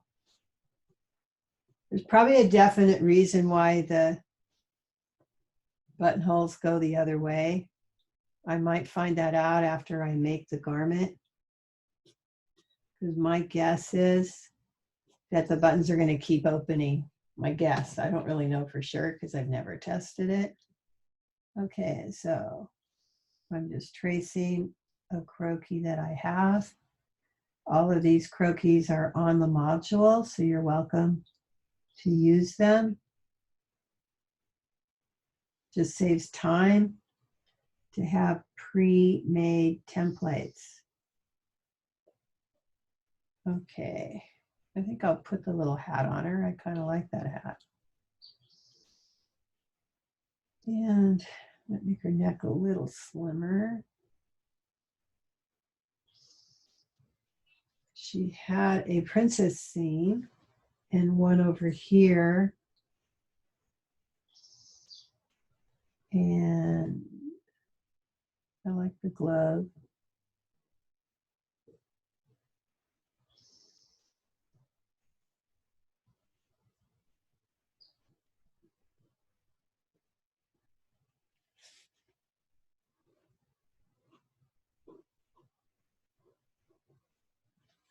This handout was actually made from a model posing. I just changed the hands a little bit. Okay, then it has The cargo pant has a slash pocket.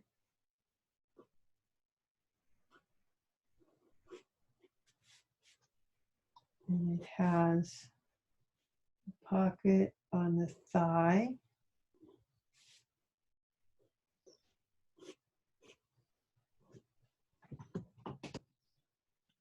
I'm running out of space. Let's see, I should move up. Yeah, go speaker view. Move up slightly. Lift up slightly so you can see what I'm doing. Okay, so now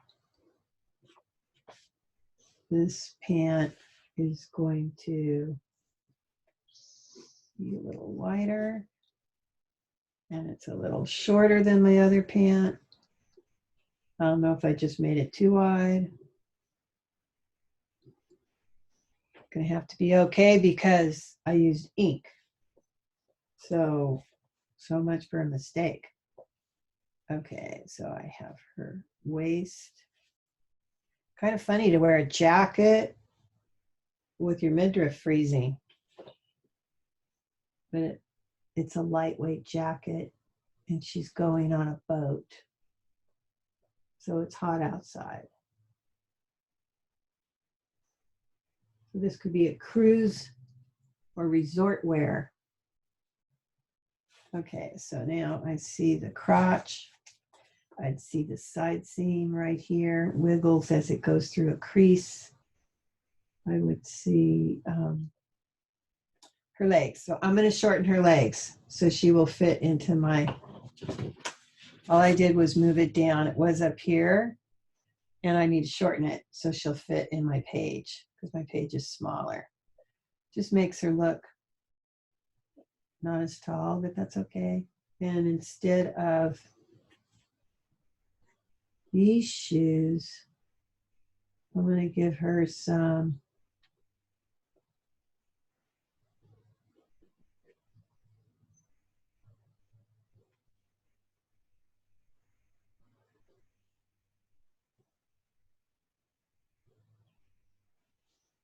like boots. They look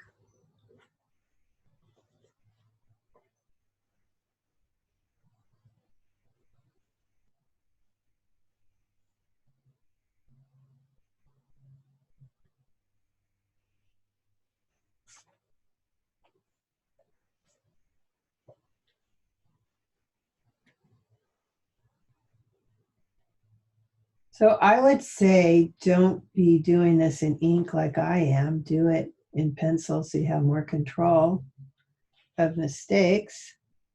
And I went right through my figure, but that's okay because I'm gonna make those boots dark so you won't see those lines when I'm done. Okay, so these are, I'm gonna move my marker pad. I'm on bond paper. Okay, so the first thing I'm gonna do is take my black marker. I'm gonna give her some black boots. So I'm just going right through that area where I didn't like. And I'm gonna take my cool gray, and my marker's just a little bit wet, so I'm gonna smear it. So far, so good. I'm gonna add some highlight. So far, so good. I'm gonna take the black, and I'm gonna kiss it. The cool gray is kissing the black. I'm using the cool gray, and as it wears off of my marker, goes back to the lighter gray. And this is how I build value. I could have done this on the tracing paper. While it's wet, it'll blend more. And I just get a little tonal change.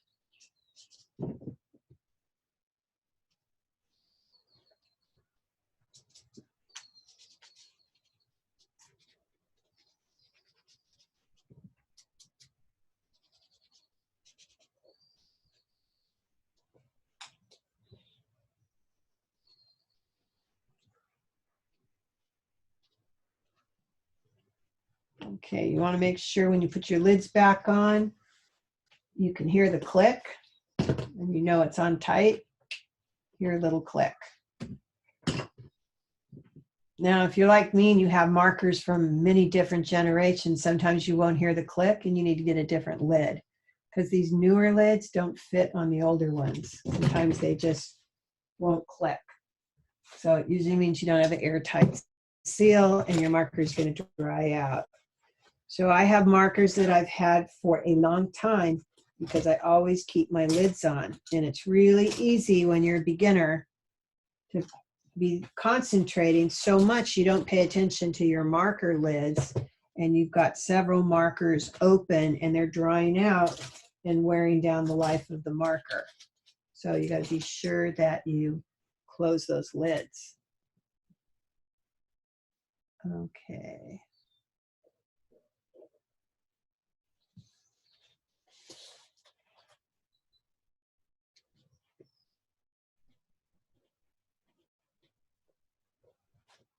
I'm just getting some shadow.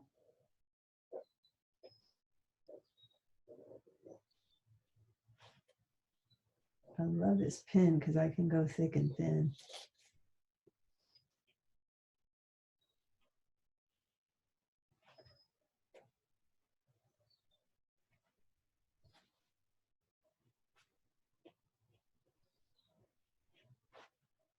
A little shadow under the buttons. I'm going to give her some curly hair.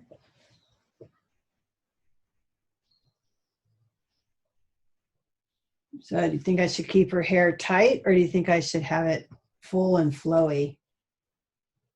Anyone have an opinion? I like the short. Okay, so there it is. It's short because you were the first to answer. Going to take a little bit of pencil and get some variety of line. So I've got pen and ink, variety of line. I'm going to put a little color on her lips. And now I'm going to do something different. I'm going to get a darker flesh color. So the darker flesh colors are harder to keep smooth.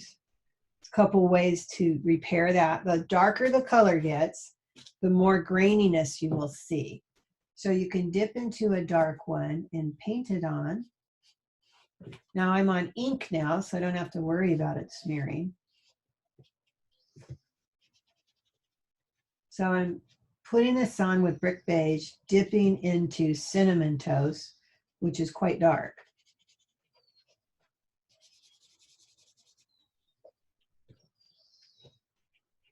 This is a brush tip. I bought a bunch of brush tips just to practice, but they wear out really fast. So they're not economical.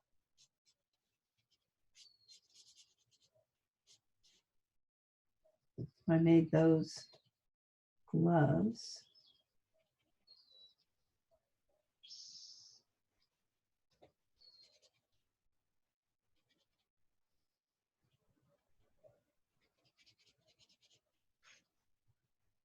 So it's smeared a little, but now I'm going to make that smearing work for me.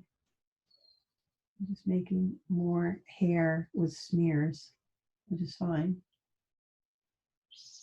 Okay, so I lost a little of the white of the eye, which I can get back with the gel pen. Now I'm putting that Cinnamon Toast brush tip on straight. It looks fine. It's pretty smooth too. It looks fine.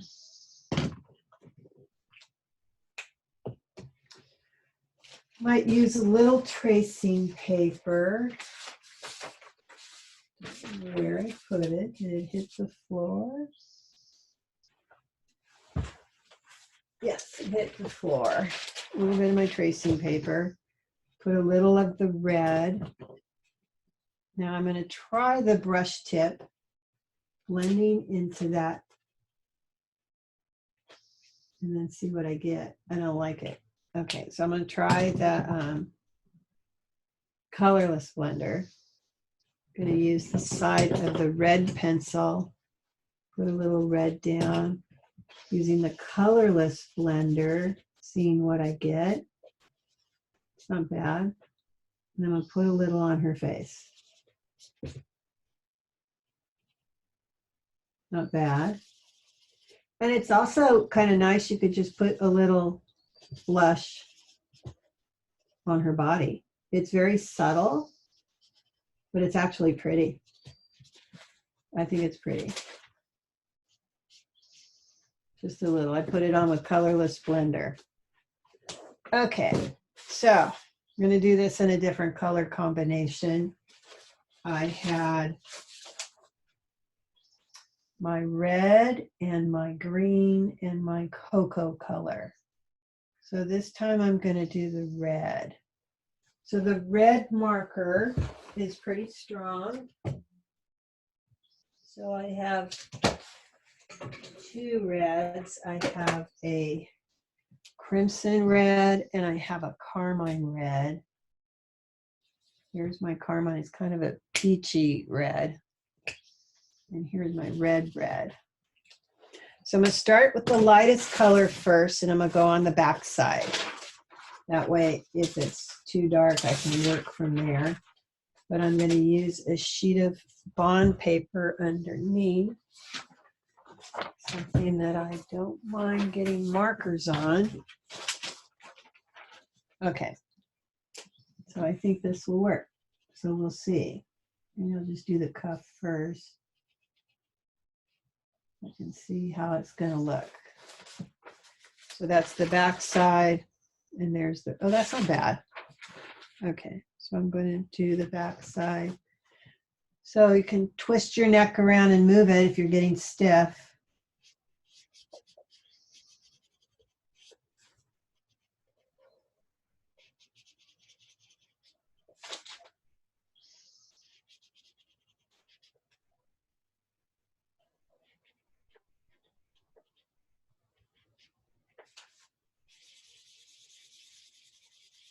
So I'm doing circular motion inside.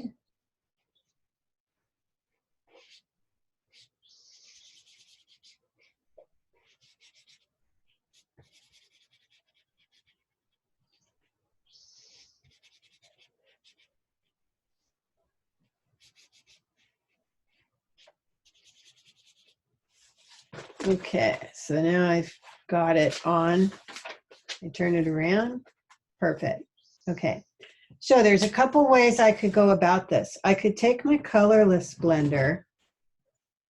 I don't know if it'll smooth this out or not. Yeah, it does a little bit.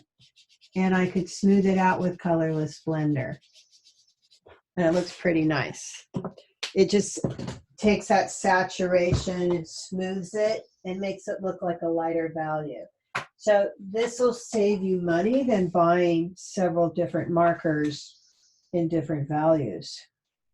Okay, so here's, no, that's not it. I'm looking for my colorless blender. Must be on this table.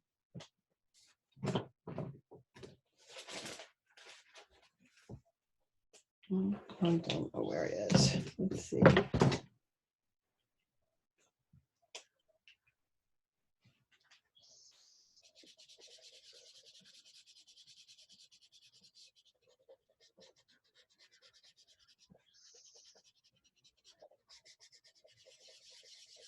So when the ink is dry, it won't smear. That little button right there smeared a little, so it probably wasn't dry. That's okay. Now I could go on the inside with the straight color. Take that colorless blender that I just sat down and blend it out. Oops, didn't check that. It had a little blue in it. Luckily, I did it right at the curve, so it just can blend out and look like it was the same, that was what I wanted.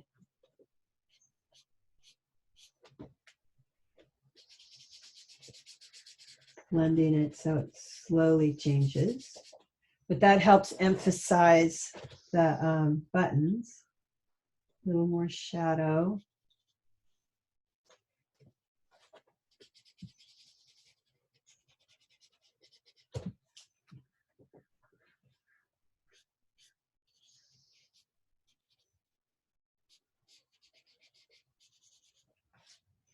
So under the bust, I'm putting a little bit of shadow.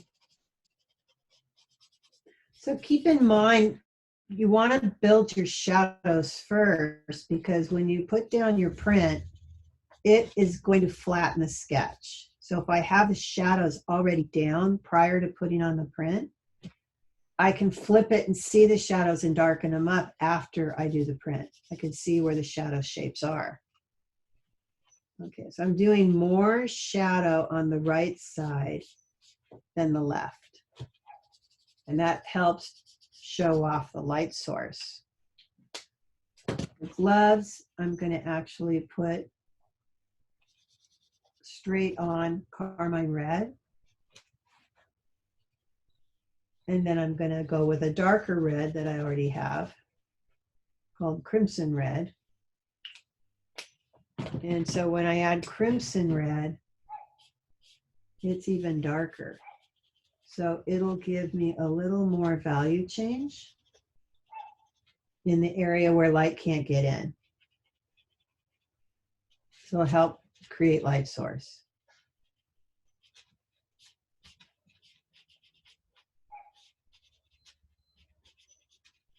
So I still want some of that middle value to show, but I have the third value mixed on it.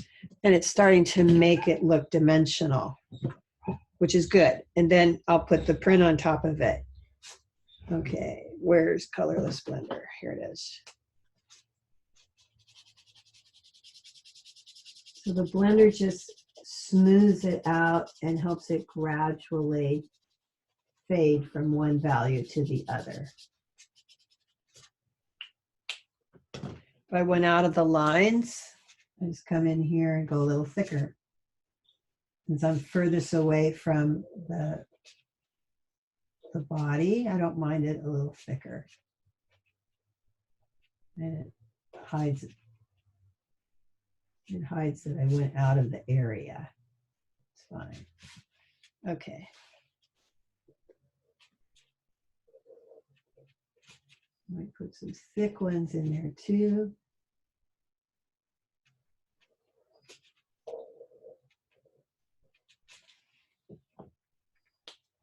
Maybe I'll make her hat a stronger red.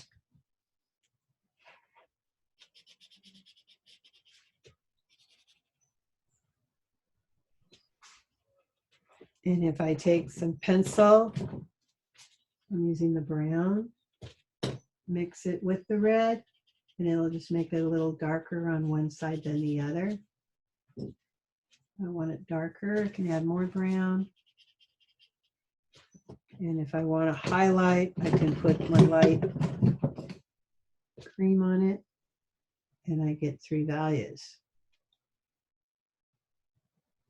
I might put a little on her face. And where I had lost some of the white of her eye, I can put it back in with the white gel pen. And I can put the highlight on it. I can even put a little white gel pen on the side of the flesh to help it look like highlight.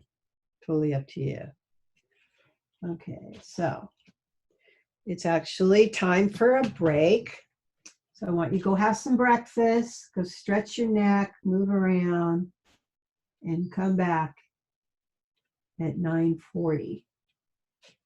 Okay? Okay, see you at 9:40. Okay. Okay, take a break.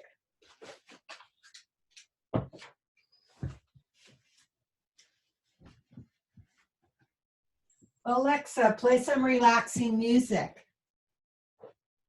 Here's a station for you, Mellow Folk on Amazon Music.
Walking around at night, fighting my appetite. Every kid in cut off for you. Remember when we used to meet by the mobile street? What the broken people do. Are you still taking notes? Holy Ghost could inside. Whatever you put your mind to. Will you read me what you wrote? You were locked outside the building, over encouraged on you. Cold coffee on the fire escape, let it all on a demo tape. We still had something left to steal. Remember when we took too much to get a little uneven touch, and your mouth real reveal. Are you still taking notes? I could go down in the backpack. Maybe these words will hold the feelings back. Will you read me what you wrote? The one I said you stole from Dylan, or encouraged on you.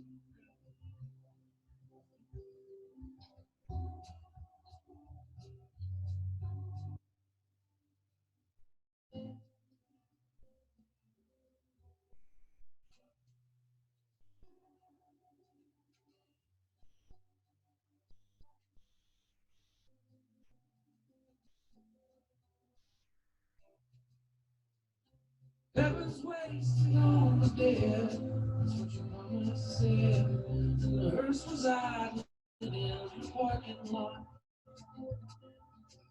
She said you thought the world was me, and you were glad to see. They finally let me be an astronaut.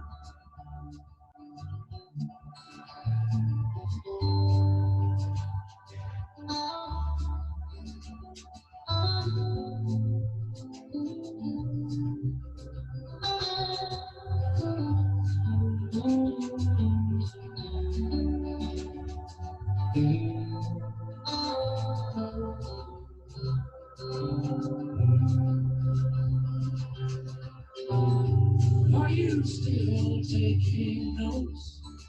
Do you have anyone to talk to? Castle walls that you want to.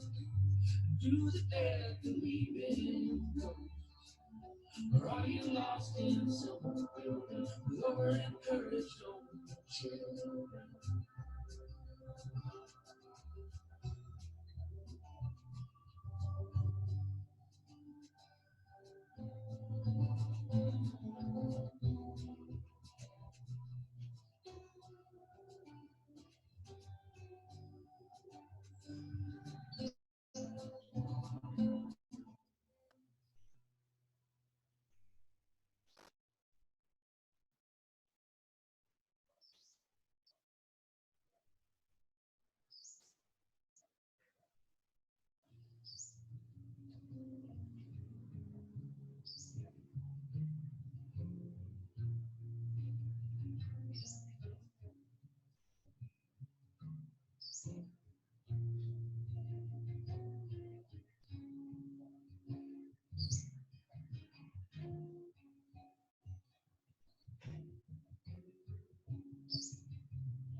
Still a bit of your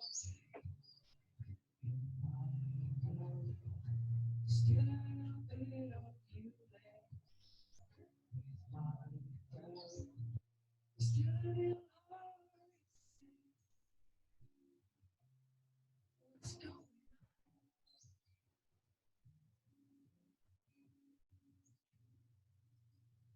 Still a little bit of your ghost. Still a little bit of your face. I haven't kissed. Step a little closer each day. And I can't say what's going on.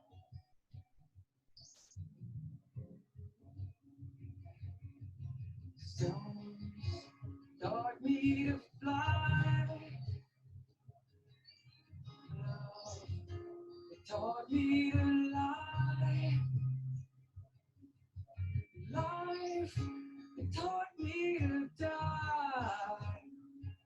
So it's not hard to fall when you blow like a cannon. Oh,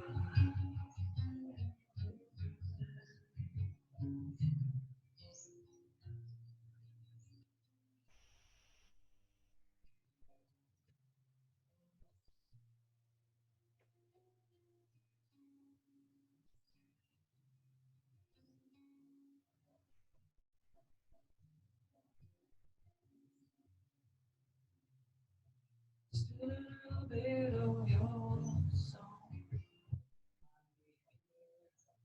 Still a little bit of your word to hear. Step a little closer to me, so close that I can't see what's going on. Stones taught me to fly. Love, it taught me to lie. And life, it taught me to die. So it's not hard to fall when you blow like a cannon. Stones taught me to fly. Love taught me to cry. So come on, courage, teach me to be shy. 'Cause it's not hard, and I don't want to scare her. It's not hard, and I don't want to lose. It's not hard to grow. You know that you just don't know.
darling, raw lips, printed in bed.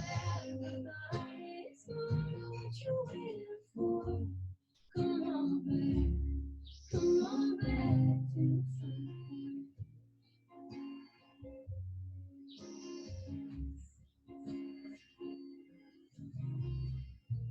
We got a story in these boys, watching life back and forth. You take it all for granted, then you leave. And then it takes a while to realize what you need. It's never you find what you're looking for. Come on back to the front porch. Sing my name to the street door. Come on back to the front porch.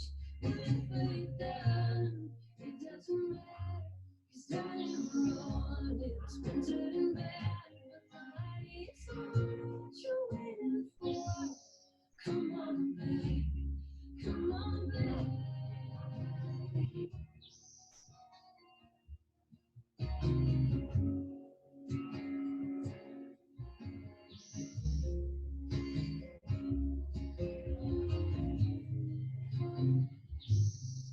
I took the wrong way, looking for a shortcut to find out that this place is made of the place love.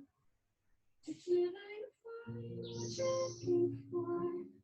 Come on back to the front porch. See that things in the spring world. Come on back to the front porch. Whatever you've done, it doesn't matter. 'Cause darling, we're all a little stunted and mad. But the lights on, what you're waiting for. Come on back, come on back, oh, come on back. Come on back to the front porch.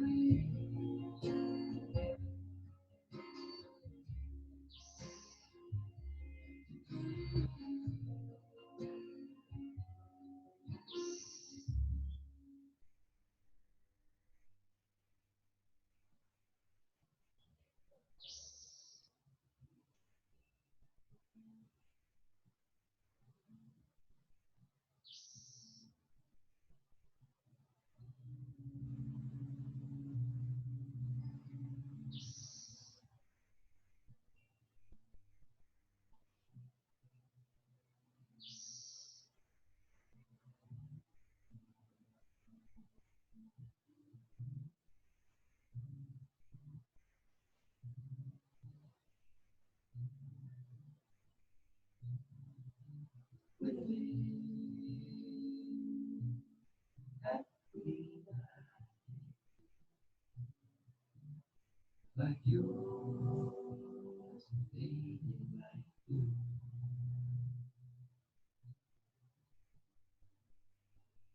She walked down to the garden in the morning after it rained.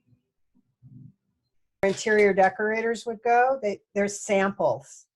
So you could start at Home Depot. One of my students, she took pictures of the back of these. Like this says, I can't even read what that says. So rigid sized metals. And it's in Buffalo, New York. And here it is. There's their email, www.rigidized.com. And she had them send her samples. So I've just collected them all. Like here's one, it looks like a checkerboard. I've collected them over the years. I have an entire box full. So when we're in class together, I let everybody use them. See, like this one, it's like a grass cloth, but it has texture. So when I put it under here, it looks like tweed and I don't have to do all that work. There it is. It's already done for me. And I get that tweed effect. So it means hitting the stores, but a lot of these have some email sites. So I could post it on the module. I've never tried contacting any of these companies. Like this is vinyl, probably it looks like a fake hardwood, and it says urbanluxuryvinyl.com. So I'll put these up. I'll make a hand and put it on there. But this makes a Thank lovely you. texture. It kind of looks like a denim with that twill kind of effect. But I'm always searching. This one has little bubbles, which is kind of cool. But it really can add more depth and dimension. It looks totally different when you get the texture underneath it. But you'd be surprised how many fabrics I go to this box to find, because when I do suede, I want texture. There's so many different fabrics that have texture on them. So I just keep them all in a box. This is tulle, and I have different thick and thin finenesses of tulle. And I just stick them in my box, and I always have them available. So, okay. So, I forgot about my textures. I didn't have that on my lesson plan today. Textures. And they're all rub-ons. So I'll make you a list of all the ones that have phone numbers or emails on it. They're usually free. I think, are the hardware stores open yet? I don't know for sure. So this one, I might just put a little bit of a beige color just to show off some of the texture. Can you scoot it up a little? Oh, there you go.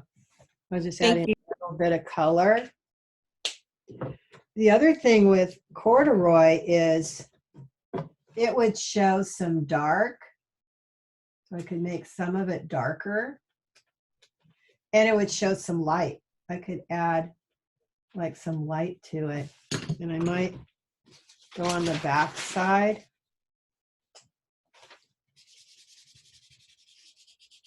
So this color is close. I'm going to add a little bit more change of color so it doesn't match my flesh tone. I'm going to use a walnut color, kind of a chocolate, maybe cinnamon chocolate. That way it doesn't look like her flesh.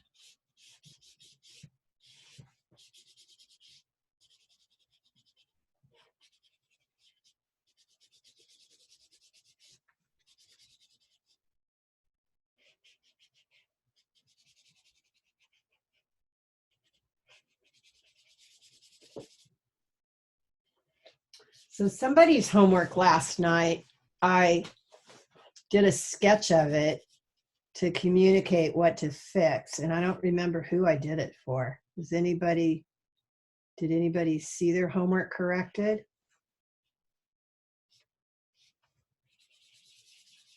Yeah, I can't remember. I think it was me. Corrected the light. So did you get to see the sketch I did? Yeah. Okay. Okay, so now when I flip it over, it's a little lighter, and then I can come back, and where I want the shadows, I can make it a little darker.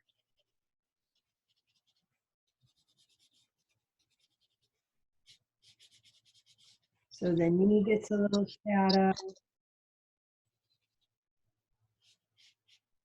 The calf gets a little shadow.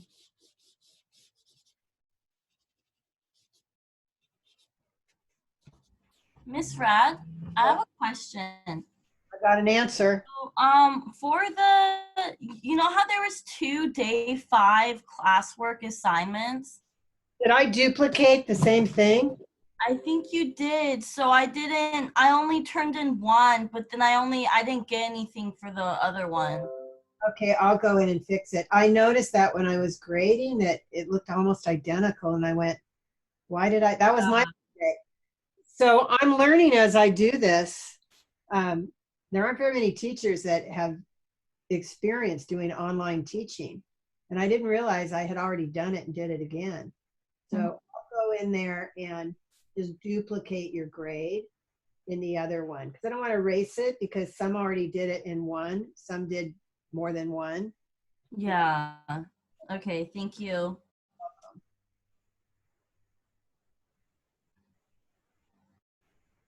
This is another brush tip. I do not know where I got it. I think it was a gift and there's absolutely no writing on it.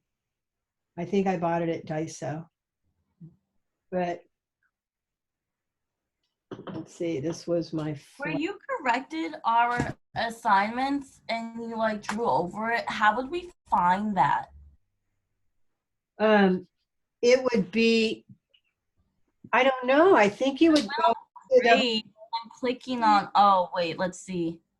There's a link and she puts view feedback. Oh, okay, I figured it out. yeah. Thank you. I can't do it on my phone, but thank you. Welcome.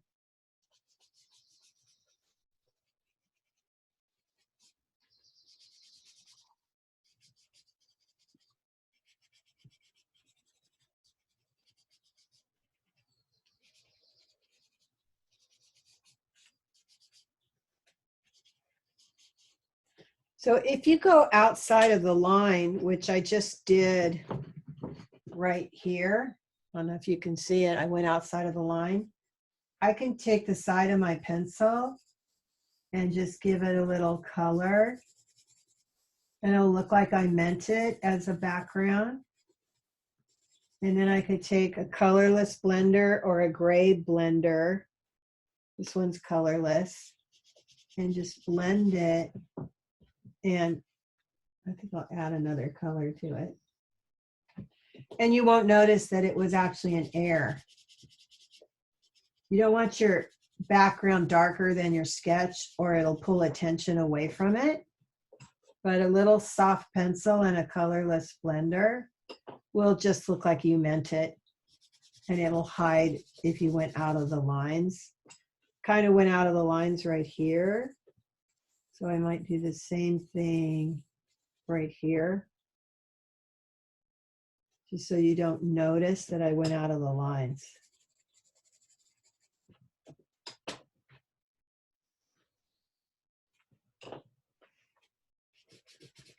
So if it's blended nicely, it just looks like a cloud. It's not distracting. It doesn't take away from my sketch. Okay, so now it looks like she has corduroy cargo pants and a red base, and then I could put the print in there. But you only have to do one print, and it can be, we're not going to do the figures for this assignment. We're just doing the flats. So the next assignment we'll do, we don't create a print, we create a plat in the next collection. But at least you understand that you put your shadows down and your print goes on top of it. So that works. So it looks good. And I'll have all of these. Hopefully by the time you turn in your collection, I'll have this one finished and you can see how I would put it together so that you can see all the artwork and whatnot.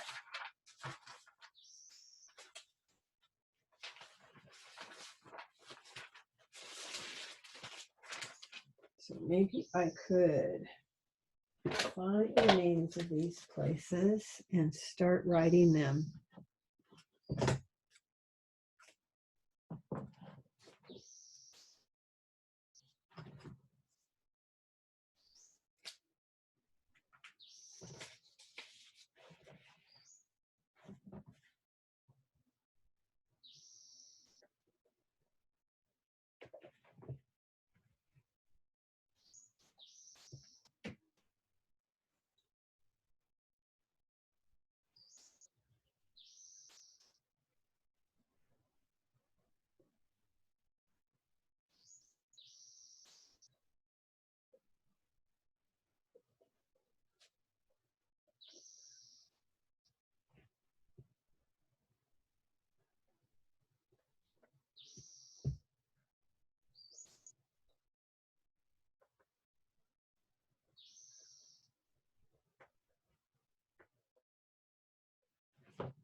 I could be typing this on the whiteboard and then you could probably take a cell phone picture.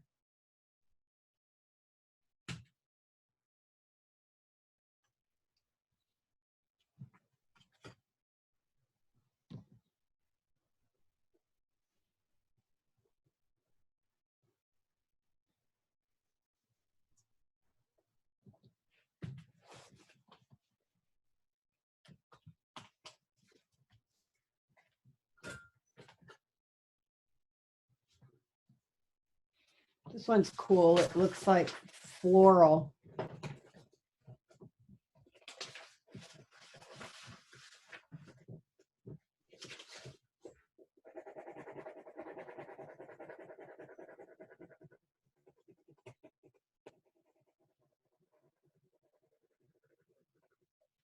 Kind of looks like roses. Oh, it's hard to see it. It's like leaves, maybe more like leaves.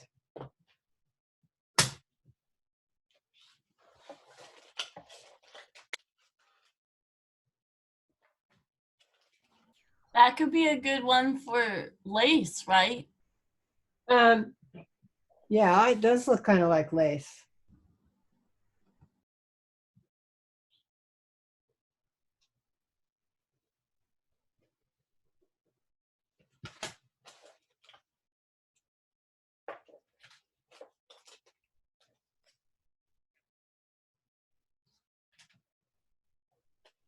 Yeah, a lot of these say laminate on the back. So they're laminate samples, and I think they're for hardwood floors.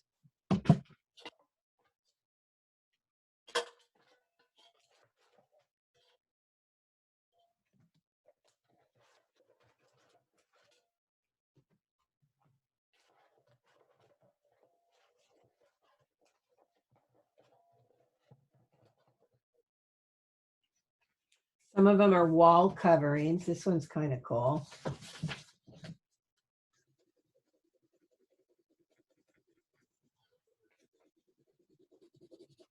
It's a nice little texture. I don't know if you can see the detail as well as I can see it, but it's really different. And that's a wall covering, a textured wall covering. And they are called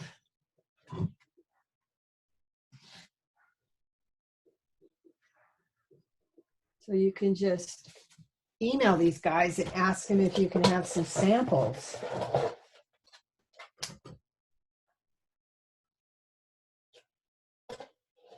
This one's kind of cool. It definitely looks like bubbles.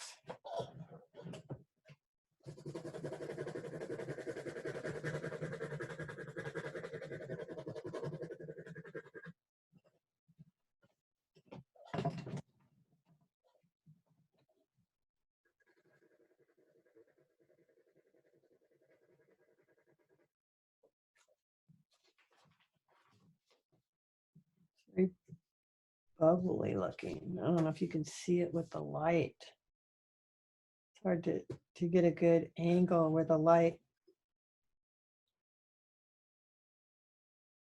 Yeah, now you can see the texture. That company doesn't have an email. They're called FRP. And they have a phone number.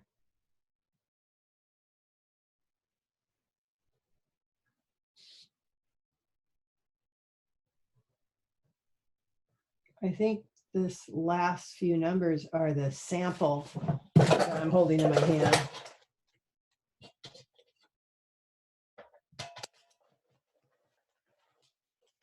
So those are all the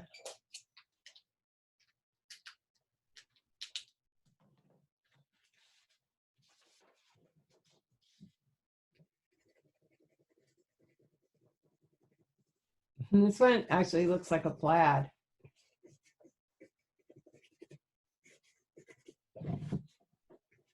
It's interesting. So I just fill my box. I keep, I'm getting ready for a bigger box because I have so many. But they come in handy. I've used them over and over again. Sometimes you want a hat and you want it to look like burlap or straw. See, here's another one. It kind of looks like you would put that on a hat.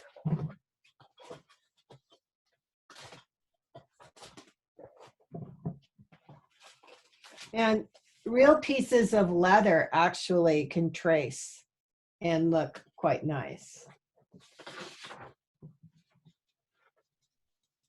And other textures that are also quite nice is your layout bond pad has texture on it. That works really good for suede. This is the leather that has the little bumps on it, and I actually can see the little bumps. I don't know if you can see it, but I definitely can see it.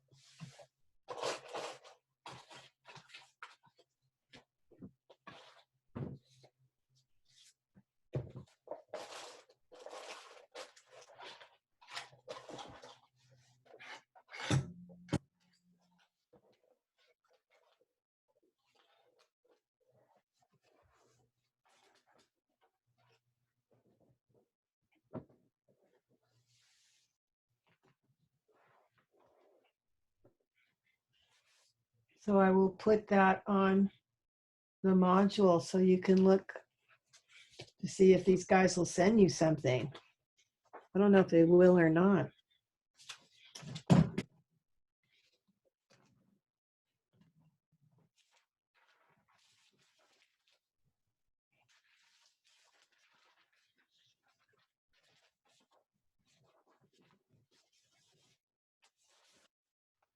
So my collection is coming along. So if I was going to do a slideshow, I might show. That isn't the one. Let's see. I have to find the right one.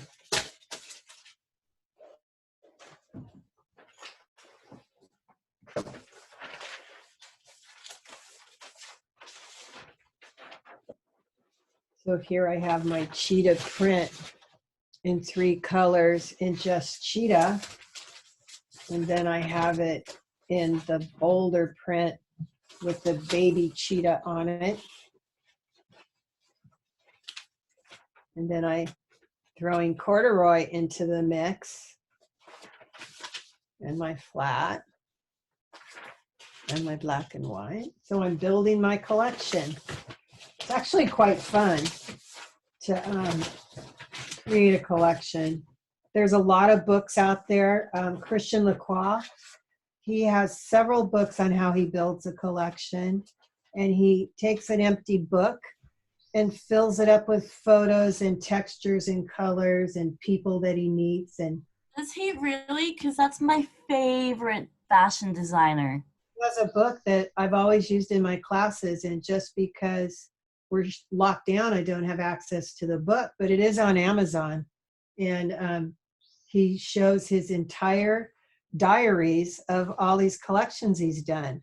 So you see it from start to finish. It takes him a couple months to put a collection together. And then you see the finished product. So it's really quite fun to look through my book. I never get tired of it. This 2003 autumn winter collection like changed my life. Really? Oh, it's so good.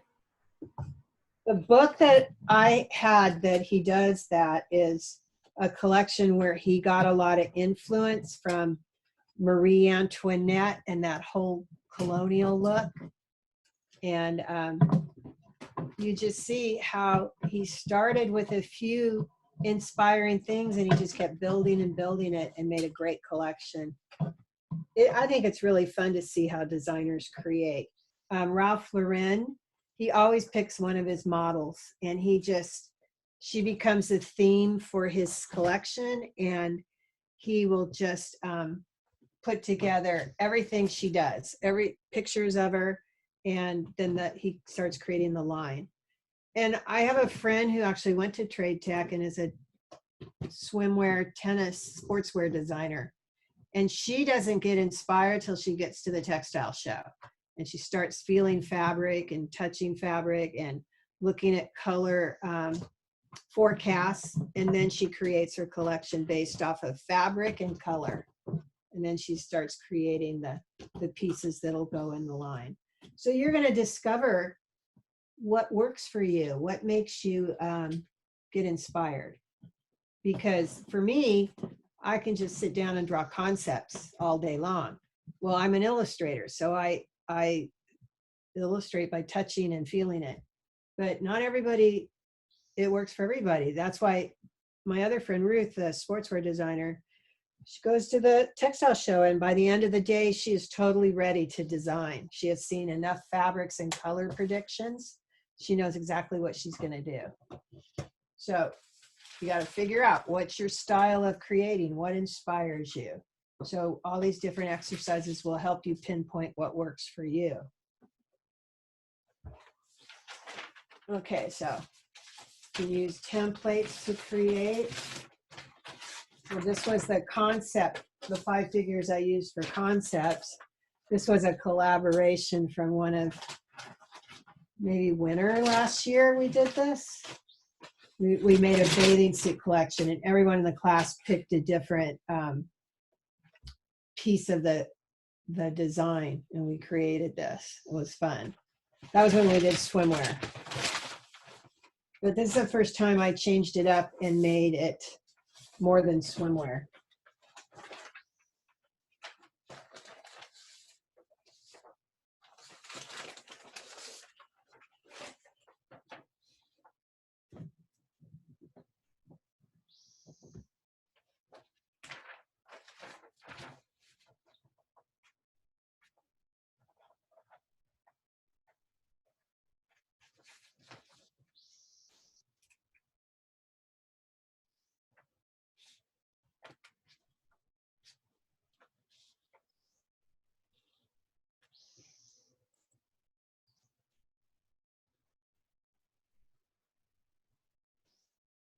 Oh, I went in and I fixed the vocab test.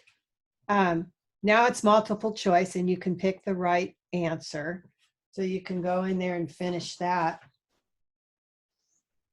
There were about 3 of you that already did it. And I also changed it. You get 2 tries to get it right.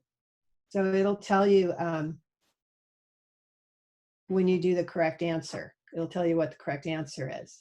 So if you take it twice, you can probably get an A if you can figure out what your mistakes were. Okay.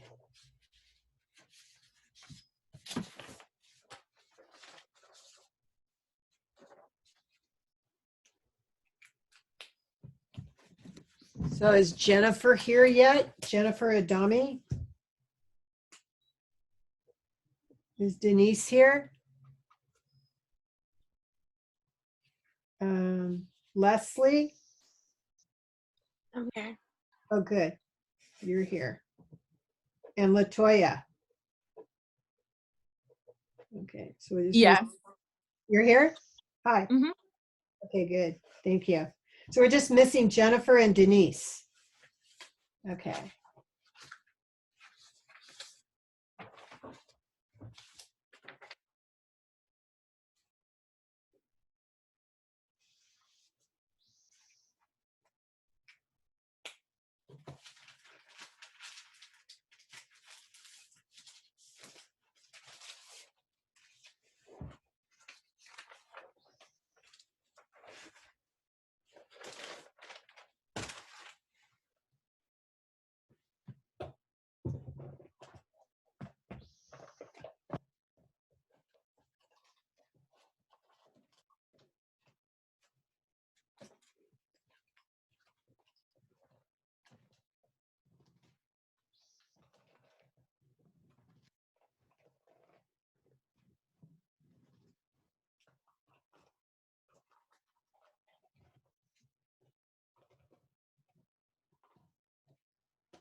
My dog is barking at your dog. Oh, yeah, I have my door open. I'll shut the door. No, it's fine. No, I'm just laughing. They're like looking for. No, it's Okay.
I hear my phone. I don't think it's here.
I put fingernails on her because it looks like she'd have long ones.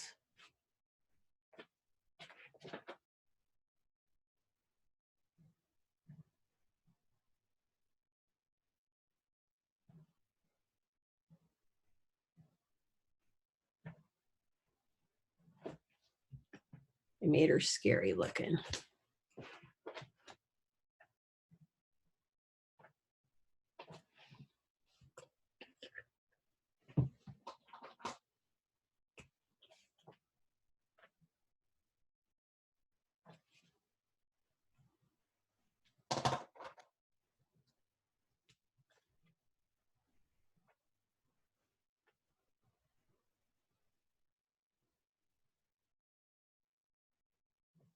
I gave her a unibrow. Somebody said they liked unibrows in this class. Was that Jewel? Who said that? It was me. Who's me? Latoya. Latoya. Okay. I remembered it, just didn't remember who said it. I gave her a unibrow.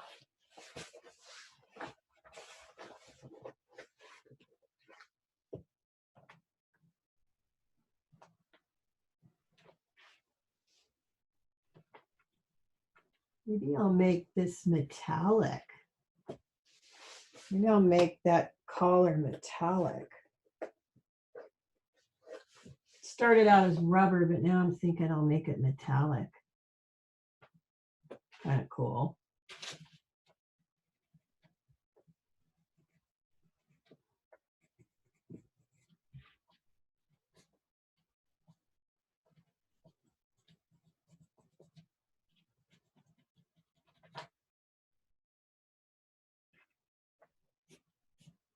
She looks like a warrior princess.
Safety pins.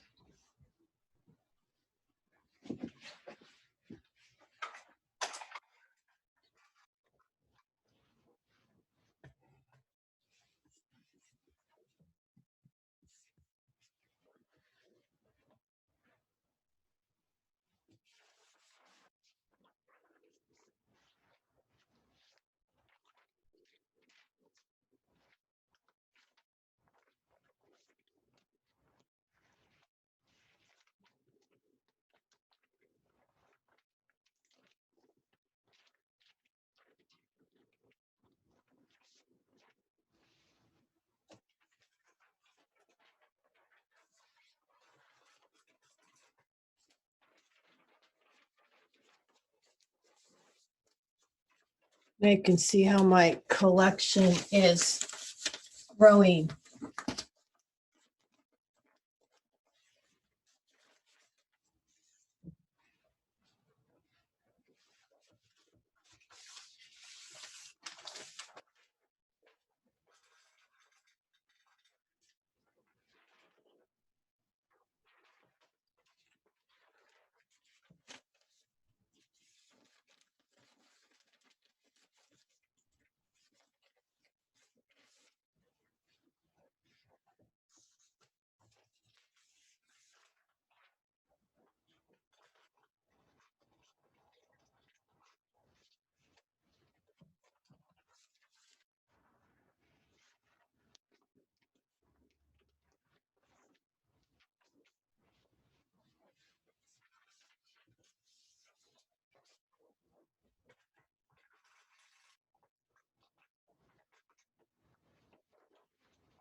Now you can see how the collection starts progressing as I make more ideas.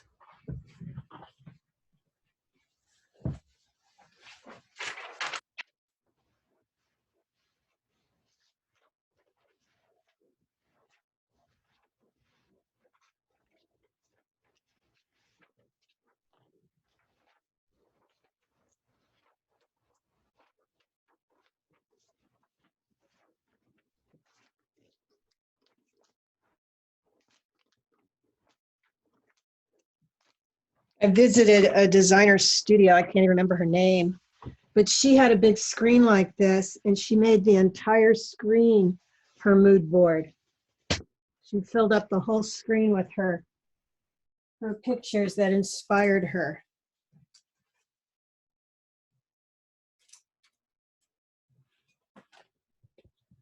So yeah, you can see the collection as it starts to grow.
Okay, now you can see as I build the collection, I put them on the screen.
Jewel, are you still there?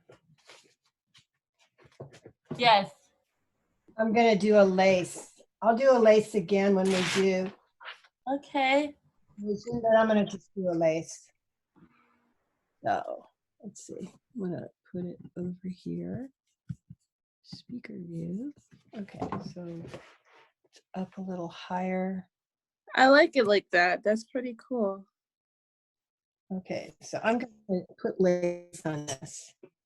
So there's 7 characteristics to making lace. One of them is scallops. So I'm gonna just write them down here. So I am going to use my finer point here, and I'm going to put some scallops on this. And maybe I'll put some scallops here. Okay, maybe here too. Okay. Another thing is fringe. And it's just soft little threads that sit on the outside silhouette edge. So I call that fringe. Now, sometimes that fringe, in the last few years, I've seen it get really long and kind of wispy. And it looks kind of cool because it's new and it's fresh. So you can play with it. They look like eyelashes. Makes it kind of fun. So another thing that is part of fringe is what, I mean, not fringe, but lace is what I call filigree. And they're like curly cues. I always get it turned around how I do that. You know, my brain just doesn't want to do it right. I blame it on my brain. There, I did that one right. But they're like curly cues, filigree. They can go all different lengths.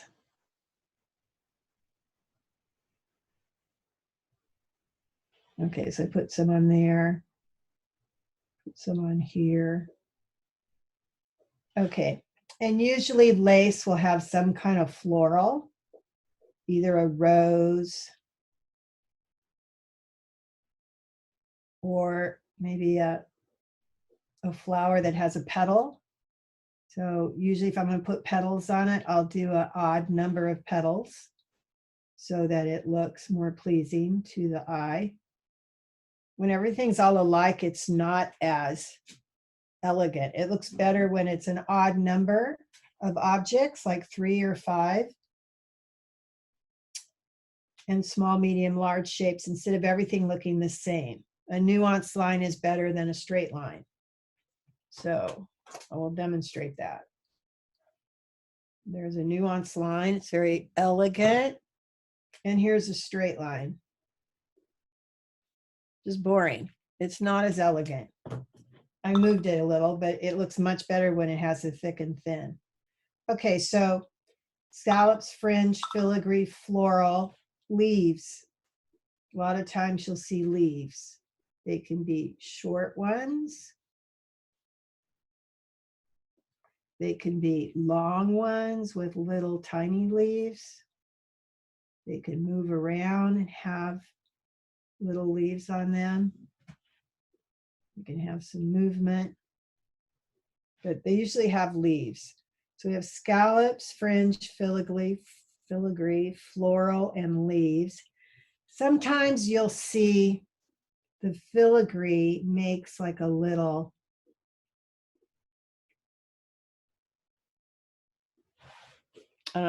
oval shape, and it'll have the little pointe-esprit dots in it. You see the pointe-esprit like in wedding dresses, but point, I don't know how to spell it, esprit, but it's like little dots woven into the lace. 1, 2, 3, 4, 5, 6, and the last one is mesh. It usually always has a mesh background, and I use that tulle texture to get the mesh. The mesh comes in different sizes. You can get super thin, soft, and you can get coarse. So this one's a little coarse. I'm going to outline because I'm going to lose where this skirt is if I don't outline it.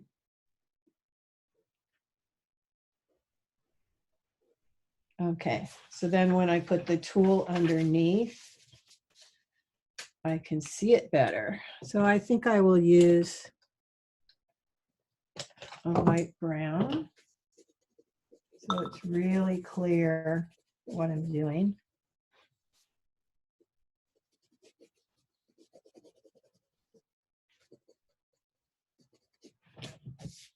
So I can see the tiny mesh. And with it on the body, I can decide where I want to shade it, maybe under the bust, under the arm, at the shoulders, more on one side than the other. Same here, maybe a little wrinkle towards the high hip. And maybe blend it a little. This is a colorless blender. It has some stains on it from the past, but it's just doing no color at all. It's just no color. It's just moving that waxy pencil around.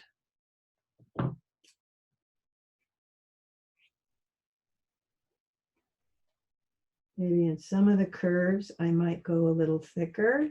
It just kind of moves my eye around.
What is the one after leaves?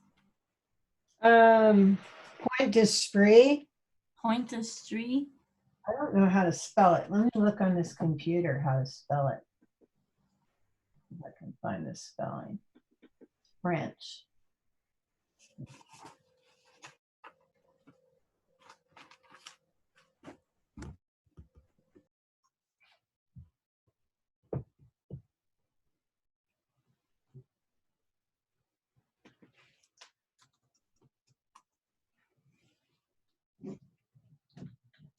Okay, I had the wrong spelling, which doesn't surprise me. I've never looked it up. Point d'Esprit lace. So it usually has those little dots in it. You can see those little dots.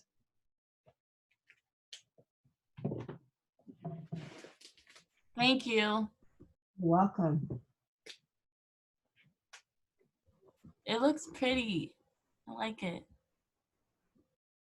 Yeah, you can put lace in this project if you want, but we're going to be doing it as a requirement for special occasion. Well, I need all the practice I can get because I love lace. Huh. I made my wedding dress out of an old vintage lace tablecloth. And it turned out pretty cool. That is cool. My mom made her own wedding dress too. Yeah. She did.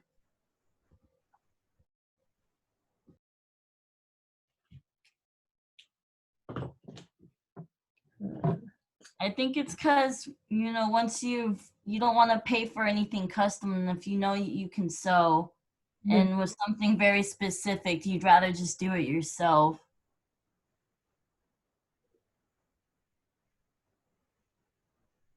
Kind of made that heavy. I didn't mean to.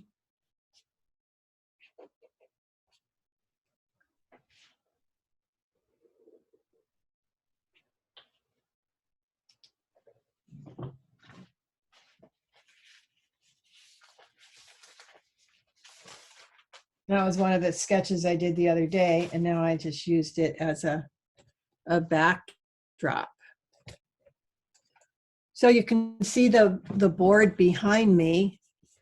I keep building the, I don't know how to get back to gallery view. Yeah, I keep building the designs. So Jennifer, are you there? No? Okay. Denise, are you there? Do I have your brand yet? Did I write it down?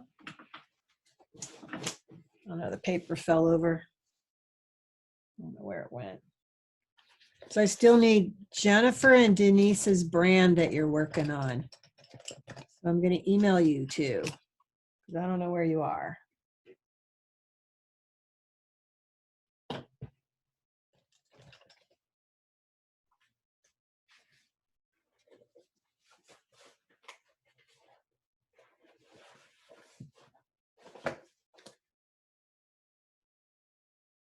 So on Monday, I'll show you my collection and then you'll show me yours.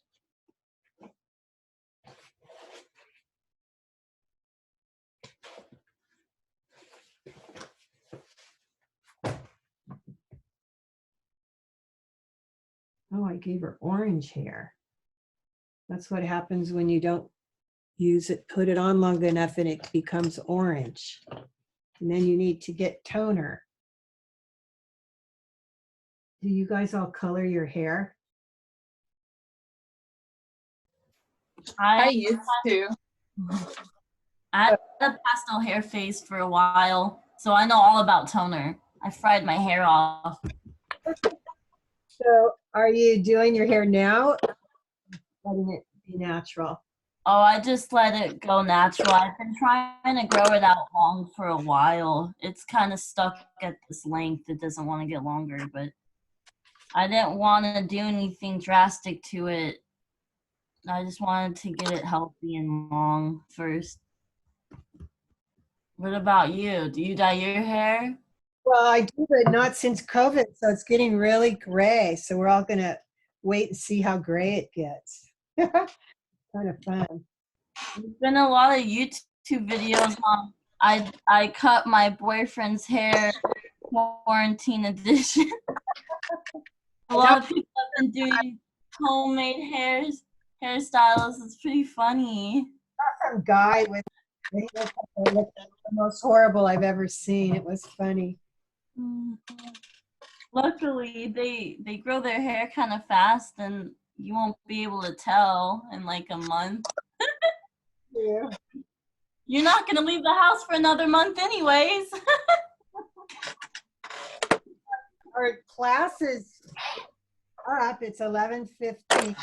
So if you have any questions, I can answer it, or you can email me, and I'll keep grading homework. And I'll meet you again tomorrow, same time, same place. Anybody got any questions? Okay, moving along.